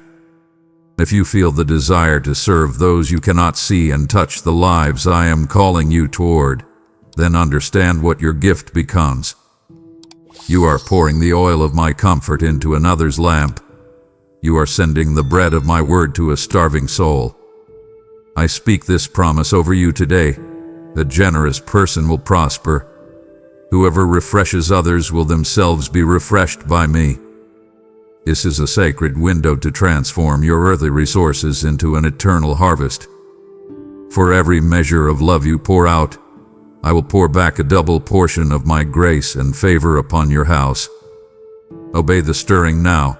Click the super thanks, join as a member, or use the link in the description to release your servant's offering and partner with my heart. My beloved, we have spoken of many gifts. I have promised you healing, favor, purpose, and strength. I have promised you provision and peace. But now I must tell you the secret that underpins all of these things. The greatest surprise is not the presents I am giving you. It is the person who gives them. The ultimate gift, the highest prize, the most glorious surprise is simply this: me. I am drawing you into a deeper, more intimate fellowship with myself than you have ever dared to imagine. All the other gifts are streams that flow from this one great ocean of my presence. For much of your life, your relationship with me has been based on concepts. You have known me as a theological truth, a doctrinal statement, an idea you believe in your head. You have believed in me, but I now invite you to truly know me. I am breaking through the barrier of intellectual knowledge and making my presence a tangible, felt reality in your daily life. The veil is thinning for you, my child. You will begin to feel my nearness in the most ordinary moments. You will be washing the dishes and suddenly be overwhelmed by a sense of my love. You will be driving to work, and my peace will fill your car so thickly you can feel its weight. I will no longer be a distant God you talk to in prayer. I will be your constant companion, your ever-present reality. I have heard the silent cry of your heart in your loneliest moments. You have felt unseen, unknown, and utterly alone, even when you are in a crowded room. That deep, painful ache of loneliness is being banished forever by the profound and eternal truth of Emmanuel, which means God with you. Let this truth sink from your head into the very marrow of your bones. You are never, ever alone. I am with you in your joy and beside you in your sorrow. I am closer to you than your own breath, nearer than your own thoughts. My love for you is transforming from something you have read about to something you will experience as your daily bread. It will be the warm embrace that comforts you, the steadying hand that guides you, the affirming whisper that silences your fears. You will learn to live your days soaked in the conscious awareness of being perfectly, completely, and passionately loved by me. And here you will find what your soul has been searching for its entire existence.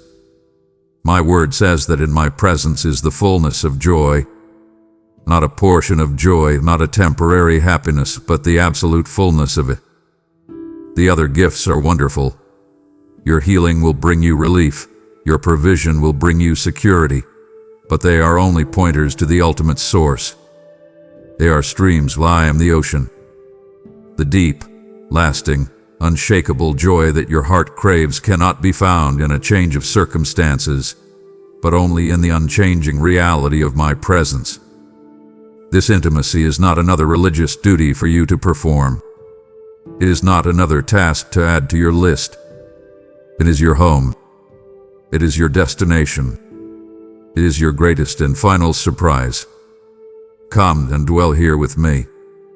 My child, as you receive all these personal blessings, you must understand a vital principle of my kingdom. My blessing is a river, not a reservoir. I am not pouring all these gifts of healing, favor, and provision into you for them to become a stagnant pool of your own personal comfort. A river is meant to flow. I'm blessing you so that you can be a blessing. The personal transformation you are experiencing is the necessary preparation for a public purpose, the transformation of your community. Your breakthrough is not just for you. It is for your city. I am giving you a surprise you may not have expected. I am giving you the keys of influence. These are not literal keys, but they are very real. They are the spiritual authority, the divine favor, and the supernatural wisdom to unlock gates of positive change in your city, your town, your sphere of influence. You have looked at the brokenness around you and felt helpless. You have seen the poverty, the injustice, the division, and the hopelessness, and your heart has ached. That ache is from me. It is a sign of your calling. You are to be my agent of change, my hands and feet, to bring healing and restoration to the community I have planted you in. This will become practical in your everyday life. I am anointing your specific spheres of influence to become hubs of my kingdom activity. Your home will no longer be just a private refuge for your family. It will become a lighthouse. It will be a place of radical hospitality, a sanctuary of peace where neighbors feel safe and welcomed, a place from which prayers go forth to transform your street. Your business will no longer be just a place of commerce. It will become a ministry. You will run it with such integrity, generosity, and excellence that it will be a powerful testimony. You will create a culture that honors people and serves the community, and its success will fund my work. Your church will no longer be just a place for a Sunday service. I am calling it to be a hub of genuine revival, a resource center that meets the real needs of your city, feeding the hungry, clothing the naked, and bringing hope to the hopeless. I am giving you a new title, my beloved. You are my ambassador. You are my agent of change. Your great commission is not just to get people into heaven, but to bring heaven to earth. Your prayer will be, let your kingdom come, let your will be done, in my city as it is in heaven. And I will not give you this assignment without equipping you for it. I will give you divine strategies to solve the systemic problems you see. As you pray, I will download creative solutions for the issues of homelessness, addiction, broken families, and racial division in your community. You will have ideas that are both compassionate and wise. And here is my promise. As you pour yourself out to bless your community, I will in turn enlarge your territory. The more you give away, the more I will entrust to you. Your influence will grow, your resources will multiply, and your capacity to bring my kingdom of light and love into the dark corners of your city will increase beyond what you can imagine. My child, for too long you have thought of your inheritance as something distant, a vague hope reserved for when you get to heaven. But I tell you the truth. Through the finished work of my Son, I have already laid out for you a promised land, right here on earth. It is a spiritual and physical territory that is overflowing with my blessings, with your divine purpose, with joy, and with victory. The title deed to this land has your name on it. It was signed and sealed with the blood of Jesus. It is legally and irrevocably yours. But I have seen you standing on the border, looking over at your inheritance from a distance, too afraid to enter. You have the deed, but you have not yet lived on the land. The problem had been fear. Standing at the border of your promised land are giants. They are the giants of self-doubt, telling you that you are not capable, the giant of past failure, reminding you of every time you tried and fell short. The giant of intimidation, pointing out how big the obstacles are and how small you are. These giants have successfully guarded the border of your inheritance, keeping you wandering in the wilderness of mediocrity, living on just enough to get by when I have a feast prepared for you. So, the surprise I am giving you today is a fresh infusion of holy courage. This is not the absence of fear.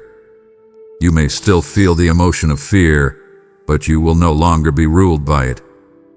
This courage is a gift of faith, a divine boldness that will empower you to move forward in spite of the fear.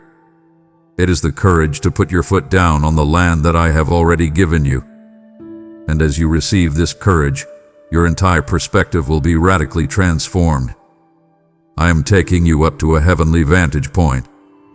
From where you have been standing, the giants look enormous. But from where I am, they are nothing. With this new perspective, you will look at the very giants that once terrified you, and they will seem like mere grasshoppers. You will see them not in relation to your own limited strength, but in relation to my limitless power. A holy dissatisfaction will begin to rise within your spirit. You will no longer be content with just surviving in the wilderness. You will no longer be satisfied with circling the same mountains of unbelief year after year. A deep hunger will grow within you to possess all that I have promised, to experience the fullness of the life my Son died to give you. And I give you this command and this promise. Rise up and begin to walk. For every single place where the sole of your foot treads, I have given it to you. Possession is an act of faith demonstrated by your feet. You must step into it. You must advance. Know this. This is not a battle of your strength, your talent, or your clever strategies. It is purely and simply a battle of your faith. Your only weapon is to believe that what I have said is true. Believe me, and you will see the giants fall. Believe me, and you will eat the fruit of the land. Your inheritance is waiting. It is time to go in and possess it. Now that you have the holy courage to possess your inheritance, you must receive the anointing to speak of the victory. Your unique testimony is the weapon that will secure your territory and bring others into freedom. Do not claim your inheritance only to remain silent. It would grieve my heart for you to win a battle that no one else hears about, for your story is meant to be a key for many. Let me now release your voice. My beloved child, everything we have spoken of, everything I am doing in your life right now, is not a secret to be kept hidden. The healing in your heart, the restoration of your family, the new purpose in your spirit, the favor on your life, all of it is being woven together by my hands to create a powerful and unique testimony. Your life itself is becoming my message of hope to a desperate and watching world. You have been wondering what your purpose is. A core part of it is to be my storyteller. But I know your fear. You think, what would I say? I'm not good with words. You would listen to me. Release that fear, for I am not just giving you a story. I am giving you the words to tell it. In the moments you need them, I will anoint your lips. You will be able to articulate my goodness, my faithfulness, and my power with a clarity, a passion, and an authority that does not come from you. You will not have to rehearse a script or strain for the right words. They will flow from the deep well of your own experience with me, and they will carry my life and my power. Your testimony is a key. I want you to see it this way. All around you are people who are locked in the very same prisons you have been set free from. They are locked in bitterness, in fear, in hopelessness, in addiction. Your story of transformation, of how I personally met you and brought you from darkness into my marvelous light, will be the exact key that fits the lock of their hearts. When they hear what I have done for you, it will not just be an interesting story. It will be a spark that ignites faith within them. They will begin to think, If God did that for them, maybe, just maybe, He could do it for me. Your story will unlock their hope. More than that, your testimony is a weapon. My word declares that the enemy is overcome by two things: the blood of the Lamb and the word of your testimony. The blood of my Son has already won the war. It is the ultimate power source. But your personal story, your testimony, is the delivery system that brings the power of that blood into the present-day battles of life. When you declare what I have done for you, you are reminding the enemy of his defeat. You are enforcing the victory of the cross. You are pushing back the darkness. Therefore, I command you to stop being ashamed of your past. The enemy wants you to hide your story because he knows its power. But your past is not a source of condemnation. It is the foundation for your message. The very places of your deepest wounds will become the source of your greatest anointing. The depth of your past struggle will determine the height of your future influence. So I am commissioning you today. Your voice, which was once silenced by fear and shame, is now being released. Open your mouth. Tell your neighbor. Tell your coworker. Tell your family. Declare my praises boldly, and watch as your story becomes the key that sets the captives free. My child, you live in an age of information, yet you are starving for wisdom. You are bombarded with opinions, data, and endless noise, leaving you feeling confused and uncertain as you face the complex decisions of your life. I have heard your prayer for guidance. You have asked me for direction, for clarity, for a way to navigate the maze of choices before you. I am answering that prayer today in a way that will exceed all your expectations. I am not just giving you a piece of advice or a temporary solution. I am bestowing upon you a mantle of divine wisdom. I want you to see this in your spirit. It is a spiritual garment, like the one Elijah received from Elijah, a tangible impartation of my spirit. It is an endowment of my mind, my perspective. When my servant Solomon asked not for riches or power, but for a discerning heart, it pleased me greatly. That is the desire I see in you, and that is the gift I am now giving you. This wisdom is not the world's wisdom, which is based on cunning and self-preservation. It is a pure wisdom from above, full of mercy and good fruit. It will enable you to see beneath the surface of things, to understand the hearts of people, and to discern the right path when there are many competing voices. This will become stunningly practical in your life. You will sit in a business meeting, and while everyone else is focused on the spreadsheets, I will give you a flash of insight into the hidden flaw in the plan, or the unseen opportunity. You will be in the middle of a tense family conflict, and I will give you the exact words, a soft answer that turns away wrath and brings peaceful resolution. You will look at a complex problem that has everyone stumped, and you will see a creative, simple solution that was hidden from everyone else. This wisdom will make you an invaluable asset in every room you enter. As you begin to walk in this, something remarkable will happen. People will begin to seek you out. Your friends will come to you, no longer just for comfort, but for genuine counsel. Your colleagues and even your superiors will begin to ask for your perspective on important matters. Leaders and influencers will be drawn to your insight. You will carry an authority that does not come from your title or your position, but from the undeniable presence of my wisdom flowing through you. And you must know, this wisdom is a shield. It will protect you and your family from foolish mistakes. It will guard you from bad investments of your time and money. It will help you discern deceitful relationships before they can bring you harm. It will guide you in paths of prosperity and peace. But this gift has a prerequisite. It does not flow to the proud or the self-reliant. It flows from a heart that fears me, not a terrified fear, but a reverent, awestruck humility. and a heart that finds its deepest delight in knowing me and walking in my commands. As you grow in this, you will be known not just for what you do, but for the profound wisdom with which you do it. My child, come here. I want you to feel the weight of the past that you have been carrying. It is like a heavy backpack, filled with the stones of every mistake, every failure, every sin, and every regret you have ever collected. You have been hauling this weight for so long that you have forgotten what it feels like to walk without it. It has exhausted you, slowed your pace, and made you feel unworthy to even be in this race.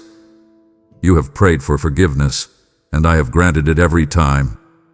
But you have struggled to receive it, to truly believe that you are free from the weight of your own history. So hear my creative word, the same word that said, "Let there be light." I say to you now, behold, I am doing a new thing. Can you not see it? The new thing I am doing is a miracle of release. I am personally coming to you, and I am cutting the straps of that heavy backpack. I am taking it from your shoulders, and I am not just emptying it out. I am wiping your slate completely, utterly, and irrevocably clean. I need you to understand the difference between human forgiveness and my divine forgiveness. Humans may forgive, but they often struggle to forget. Their forgiveness comes with a footnote, an asterisk that points back to the offense. But when I forgive you, I also choose to forget. I take your sins and your failures, and I cast them into the depths of the sea of my forgetfulness, and I post a sign that says, "No fishing." They are gone. The record of your wrongs that the accuser loves to read back to you has been erased. It no longer exists in the courts of heaven. Therefore, I command you to stop reminding me of something I have chosen to forget. To hold on to your guilt after I have pronounced you forgiven is to say that my son's sacrifice was not enough. And I tell you, it was more than enough. This brings us to the very heart of the surprise. Your identity is no longer defined by your worst day. It is not defined by your biggest mistake or your most shameful secret. From this moment on, your identity is exclusively and eternally defined by the finished work of my Son. When I, your Heavenly Father, look at you, I do not see your flawed past. I see the perfect righteousness of Jesus, which has been given to you as a free gift. That is who you are now. Let this truth sink deep into your spirit. You are not a sinner trying to be good. You are a saint, a holy one, who is learning to walk in your new identity. This moment is your total and complete spiritual reboot. It is like a computer, bogged down with viruses of shame and condemnation, being restored to its perfect, original factory settings. You are free. You are clean. Receive this gift of a fresh start, a new beginning, effective this very moment. Now, drop the weight you have been carrying, stand up straight, and run your race with a new lightness in your step. My child, listen to the world around you. It is a world of noise, of hurry, of frantic energy, and that external chaos has created an internal chaos within your soul.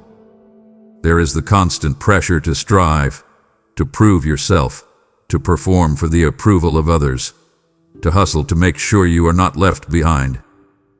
This inner striving is a relentless, exhausting noise that has robbed you of your peace. You have longed for quiet, for a place of stillness, but it has felt impossible to find.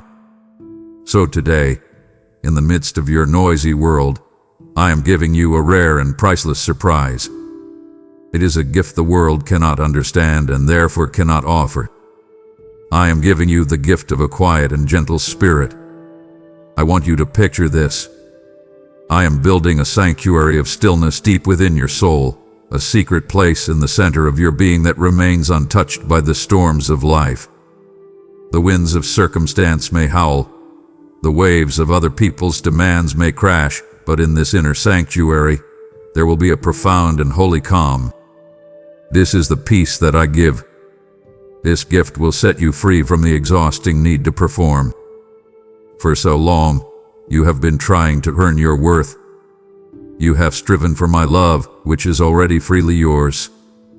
You have worked to prove your value to others, who are fickle and cannot truly define you. You have performed, hoping to finally feel accepted. I release you from that bondage today. Your value is not in what you do, it is in who you are. And you are my beloved child. That is your eternal and changeable status. It is settled. Let this truth anchor your soul. From this place of deep, unshakable security, a quiet spirit will naturally flow. You will no longer feel the frantic need to justify your existence or to fight for your place. You will simply be. And here is the divine paradox you will discover. This inner quietness will give you an immense and surprising strength. In a world of loud, clanging gongs, your quiet confidence will be a clear and resonant bell that cuts through the noise. Your calm, centered presence will bring stability to chaotic situations. You will find that you accomplish far more through peaceful trust and quiet obedience to my promptings than you ever did through anxious toil and frantic self-effort. This is the way of my kingdom. And you must know, my beloved, how much I treasure this in you. While the world may celebrate the loudest voice, the most aggressive personality, the one who promotes themselves the most, my word says that a quiet and gentle spirit is of great and immeasurable worth in my sight. It is the beautiful aroma of a heart that trusts me completely. So I invite you now, step away from the noise. Come and let me cultivate this garden of quietness within your soul. In the stillness, you will find me, and you will find your truest self. My child, we must speak of love. He is the highest of all my commands and the greatest of all my gifts. I have seen you try to love with all your heart. But your human heart has its limits. Your love can be conditional. It can be transactional, and it is easily exhausted. You love those who love you back. You run out of patience with difficult people.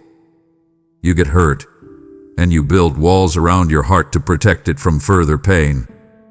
This is the nature of human love. It is real, but it is finite. But I have not called you to love with your own limited love. I have called you to love as I love. And to do that, you need a miracle. That miracle is the surprise I am giving you today. I am performing divine surgery on your heart. Do not be afraid. My hands are gentle. I am supernaturally enlarging your heart's capacity to contain and to give away my love. I am removing the scar tissue from past wounds that has made your heart hard and inflexible. I am dissolving the calluses of bitterness and resentment. I am breaking the constricting bands of selfishness and fear. I am making your heart more pliable, more tender, more like the heart of my Son, Jesus. The result of this surgery is that you will begin to love with a different kind of love altogether. It is my agape love, a love that is not based on feeling, but on a divine choice. It is a love that is utterly unconditional. I am going to give you the supernatural ability to love the unlovable. You will be able to show kindness to the person who has betrayed you. You will be able to extend grace to the one who does not deserve it. You will find it in your heart to forgive the person who is not even sorry. This is the miracle of agape love, and it will be my work in you, a powerful sign to a watching world. This love will become the primary, undeniable evidence that you are truly my disciple. Remember the words of my Son. By this all men will know that you are my disciples, if you have love for one another. It is not your perfect doctrine, not your religious activity, not your outward success. It is your supernatural, unconditional love that will be your greatest sermon, the most compelling proof of my reality in your life. This new, enlarged capacity to love will revolutionize all your existing relationships. Your marriage will be transformed as you love your spouse with my patience. Your parenting will be transformed as you love your children with my grace.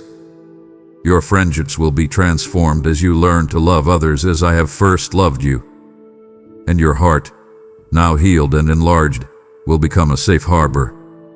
The broken-hearted, the rejected, the wounded, they will be drawn to you. They will find in you a safe place to heal, a place where they can experience a glimpse of my unconditional love, perhaps for the very first time. I am making you a conduit of my heart. Your heart is now being prepared to love as I love, but you must understand the glorious end I have planned for you. I, who began this magnificent work in you, have promised to bring it to completion. To turn away now would be to walk away from the final, most beautiful chapters of the story I am writing for your life. Do not break my heart by leaving before I can show you the glorious finish. My child, listen to me. I know there are times when you look at your life and you fear that you will not make it to the end. You see the distance still to go, you feel your own weakness, and you are afraid that you will falter, that you will fail, that you will somehow disqualify yourself from my promises. The enemy whispers to you that you are a half-finished project that I have grown tired of, a masterpiece that will never be completed. Today, I am silencing that voice of fear with an unbreakable, eternal promise. Hear it from my own lips. I, who began a good work in you, will be faithful to complete it until the day of Christ Jesus. Your life is my masterpiece. I am the master artist, and I do not abandon my work. You are not a random collection of your own good intentions and failures. You are my intentional creation, and I have a glorious vision for the finished product. Your salvation is not dependent on your ability to hold on to me. It is dependent on my ability to hold on to you. And I tell you, my grip is firm. My right hand upholds you, and nothing and no one can snatch you out of my hand. I want to make a prophetic declaration over your future, a divine promise that will anchor your soul. Your end will be far greater and more glorious than your beginning. You may look back at your past with regret or at your present with disappointment, but I am looking ahead at your future with great anticipation. The struggles you have endured, the lessons you have learned, the character that has been forged in you, all of it is the foundation for a magnificent structure that I am still building. Therefore, I command you not to despise the day of small beginnings. Do not look down on the small acts of faithfulness, the unseen moments of obedience, the slow, imperceptible progress. Every small step of faith is a critical part of the journey. I am guiding you, step by patient step, toward the glorious conclusion I have planned for you. So, when you feel weary, remember this. When you are tempted to give up, hold on to this promise. You will not ultimately falter. You will not ultimately fail. This is not because of your own strength, for I know it is limited. It is because of my sustaining grace, which is limitless. I am your rear guard, protecting you from the attacks of the past. I am the one who goes before you, clearing the path for your future. I am with you, strengthening you in your present. When you are faithless, I remain faithful, for I cannot deny myself. I have put my name on you, and for the sake of my own glory, I will bring you home. One day, you will stand at the finish line of your life, and you will be able to say with the Apostle Paul, I have fought the good fight. I have finished the race. I have kept the faith. And you will hear from me the words you have longed to hear. Well done, my good and faithful servant. Your entire life, from the first cry to the final breath, will be a beautiful and powerful testament, not to your own perfection, but to my unending, unfailing, and sustaining grace. My child, for a moment, I want you to step back with me. I see how all-consuming your present troubles can feel. The bill that is due, the pain in your body, the conflict in your relationship. They can feel like the entire universe, blotting out the sun. I do not minimize your pain. I feel it with you. But the surprise I am giving you now is a new set of eyes, a divine lens that will radically change how you see everything. I am lifting your gaze from the temporary troubles of this world to the eternal glories of the next. My word tells you that your present sufferings are light and momentary when compared to the eternal weight of glory that is being prepared for you. I know they do not feel light. They feel crushingly heavy. But that is because you are measuring them with the ruler of this short life. Let me give you my ruler. Picture all the pain you have ever felt in your entire life. Now picture it as a single grain of sand. The glory I have prepared for you, the joy, the peace, the wholeness of eternity with me, that is all the beaches of all the worlds, stretching on forever. This perspective does not make your present pain disappear, but it puts it in its proper context. It shrinks its power. It reminds you that this is not the end of your story. With this eternal perspective, your values will be transformed. You will begin to store up your treasure in the only place it is truly safe, in heaven. What does this mean in your daily life? It means that every small act of kindness you do in my name, every secret prayer you whisper when no one is watching, every dollar you give with a cheerful heart, every moment you choose obedience over convenience, none of it is ever lost. You are making deposits into an eternal investment account, one that is safe from market crashes, from theft, and from the decay of time.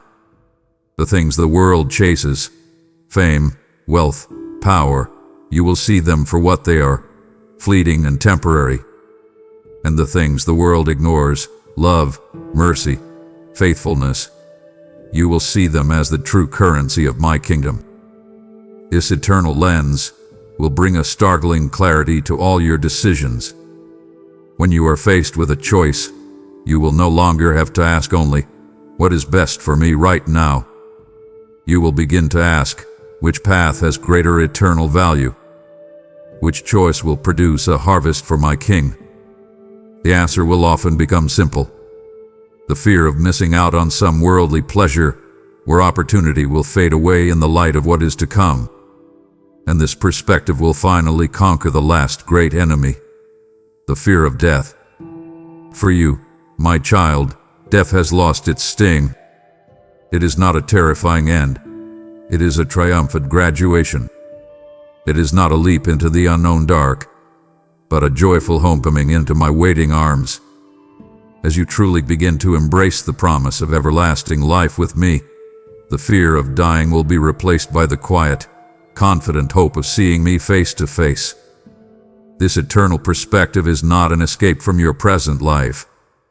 It is the very thing that will give every single moment of your present life its deepest meaning, its most profound purpose, and its most unshakable hope. My child, we have walked a long way together in this conversation. I have unveiled to you a great and glorious surprise. I have promised to heal your mind and your body. I have promised you unmerited favor and a life of profound purpose. I have promised restoration, divine connections, and abundant provision. I have given you the gifts of unshakable peace, new authority, a quiet spirit, and a heart that can love like mine. I have declared a clean slate over your past and the promise of a glorious finish to your future. All these things, and so much more, are your inheritance, your surprise, sealed and delivered to you by the precious blood of my Son, Jesus. Now, you must understand the most critical truth of all. These promises are not for a distant future. They are not a vague hope for one day. They are here, right now. I have brought all these gifts, this entire new life, and I have placed them at the very door of your heart. They are closer to you than the air you are breathing. The feast has been prepared. The table has been set. The invitation hath been given. The blessing is not on its way. It has arrived. I have done my part. Everything required to give you this new life has been accomplished. The price has been paid in full. But there is one final, crucial step in this divine process, and it is a step that only you can take. I will not force my way into your heart. I will not kick down the door. I honor the beautiful and terrible freedom I have given you. You must open the door. You must, by a conscious act of your own will, receive what I am offering. The power to activate every single promise we have discussed lies in your response to this one final invitation. I am offering you a divine transaction, the greatest exchange in the history of the universe. I am asking you to give me all that you have, and I will give you all that I am. Give me your brokenness, and I will give you my wholeness. Give me your anxiety, and I will give you my peace. Give me your sin and your shame, and I will give you my righteousness and my honor. Give me your striving, and I will give you my grace. Give me your past, and I will give you my future. It is a simple, sacred offer, and all that is required from you is one word: yes. Right now, in the quietness of your own heart, I invite you to say it. Yes, Lord. Surrender your own plans. Surrender your fears. Surrender your doubts. Surrender your need to be in control. Surrender your old life, and in its place, receive the surprise. Receive the new life. Receive me. For behold, my beloved child, I stand at the door of your heart, and I am knocking. You can hear my voice. If you open that door, I will come into you, and I will live with you, and you will live with me. And your new life, this great and glorious surprise, will not be a future event. It will begin now. Open the door. My child, as you open the door of your heart to receive my great surprise, your very first act of faith can be to open your hand. If you truly believe you are stepping into a new life of my abundance, then prove it now by sowing a seed that allows another soul to hear the same knock at their door that you just answered.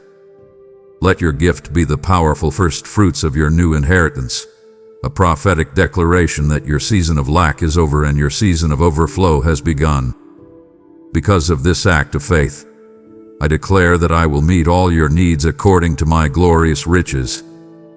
I will honor this immediate obedience, and the windows of heaven will open over you in ways you cannot yet imagine. Seal your yes to me now. Give through Super Thanks, become a member, or use the PayPal link below and make your faith visible. Amen. If you believe in me, your Heavenly Father, then like this video and leave a heartfelt amen in the comments. If you want to stay closer to me, then subscribe to this channel.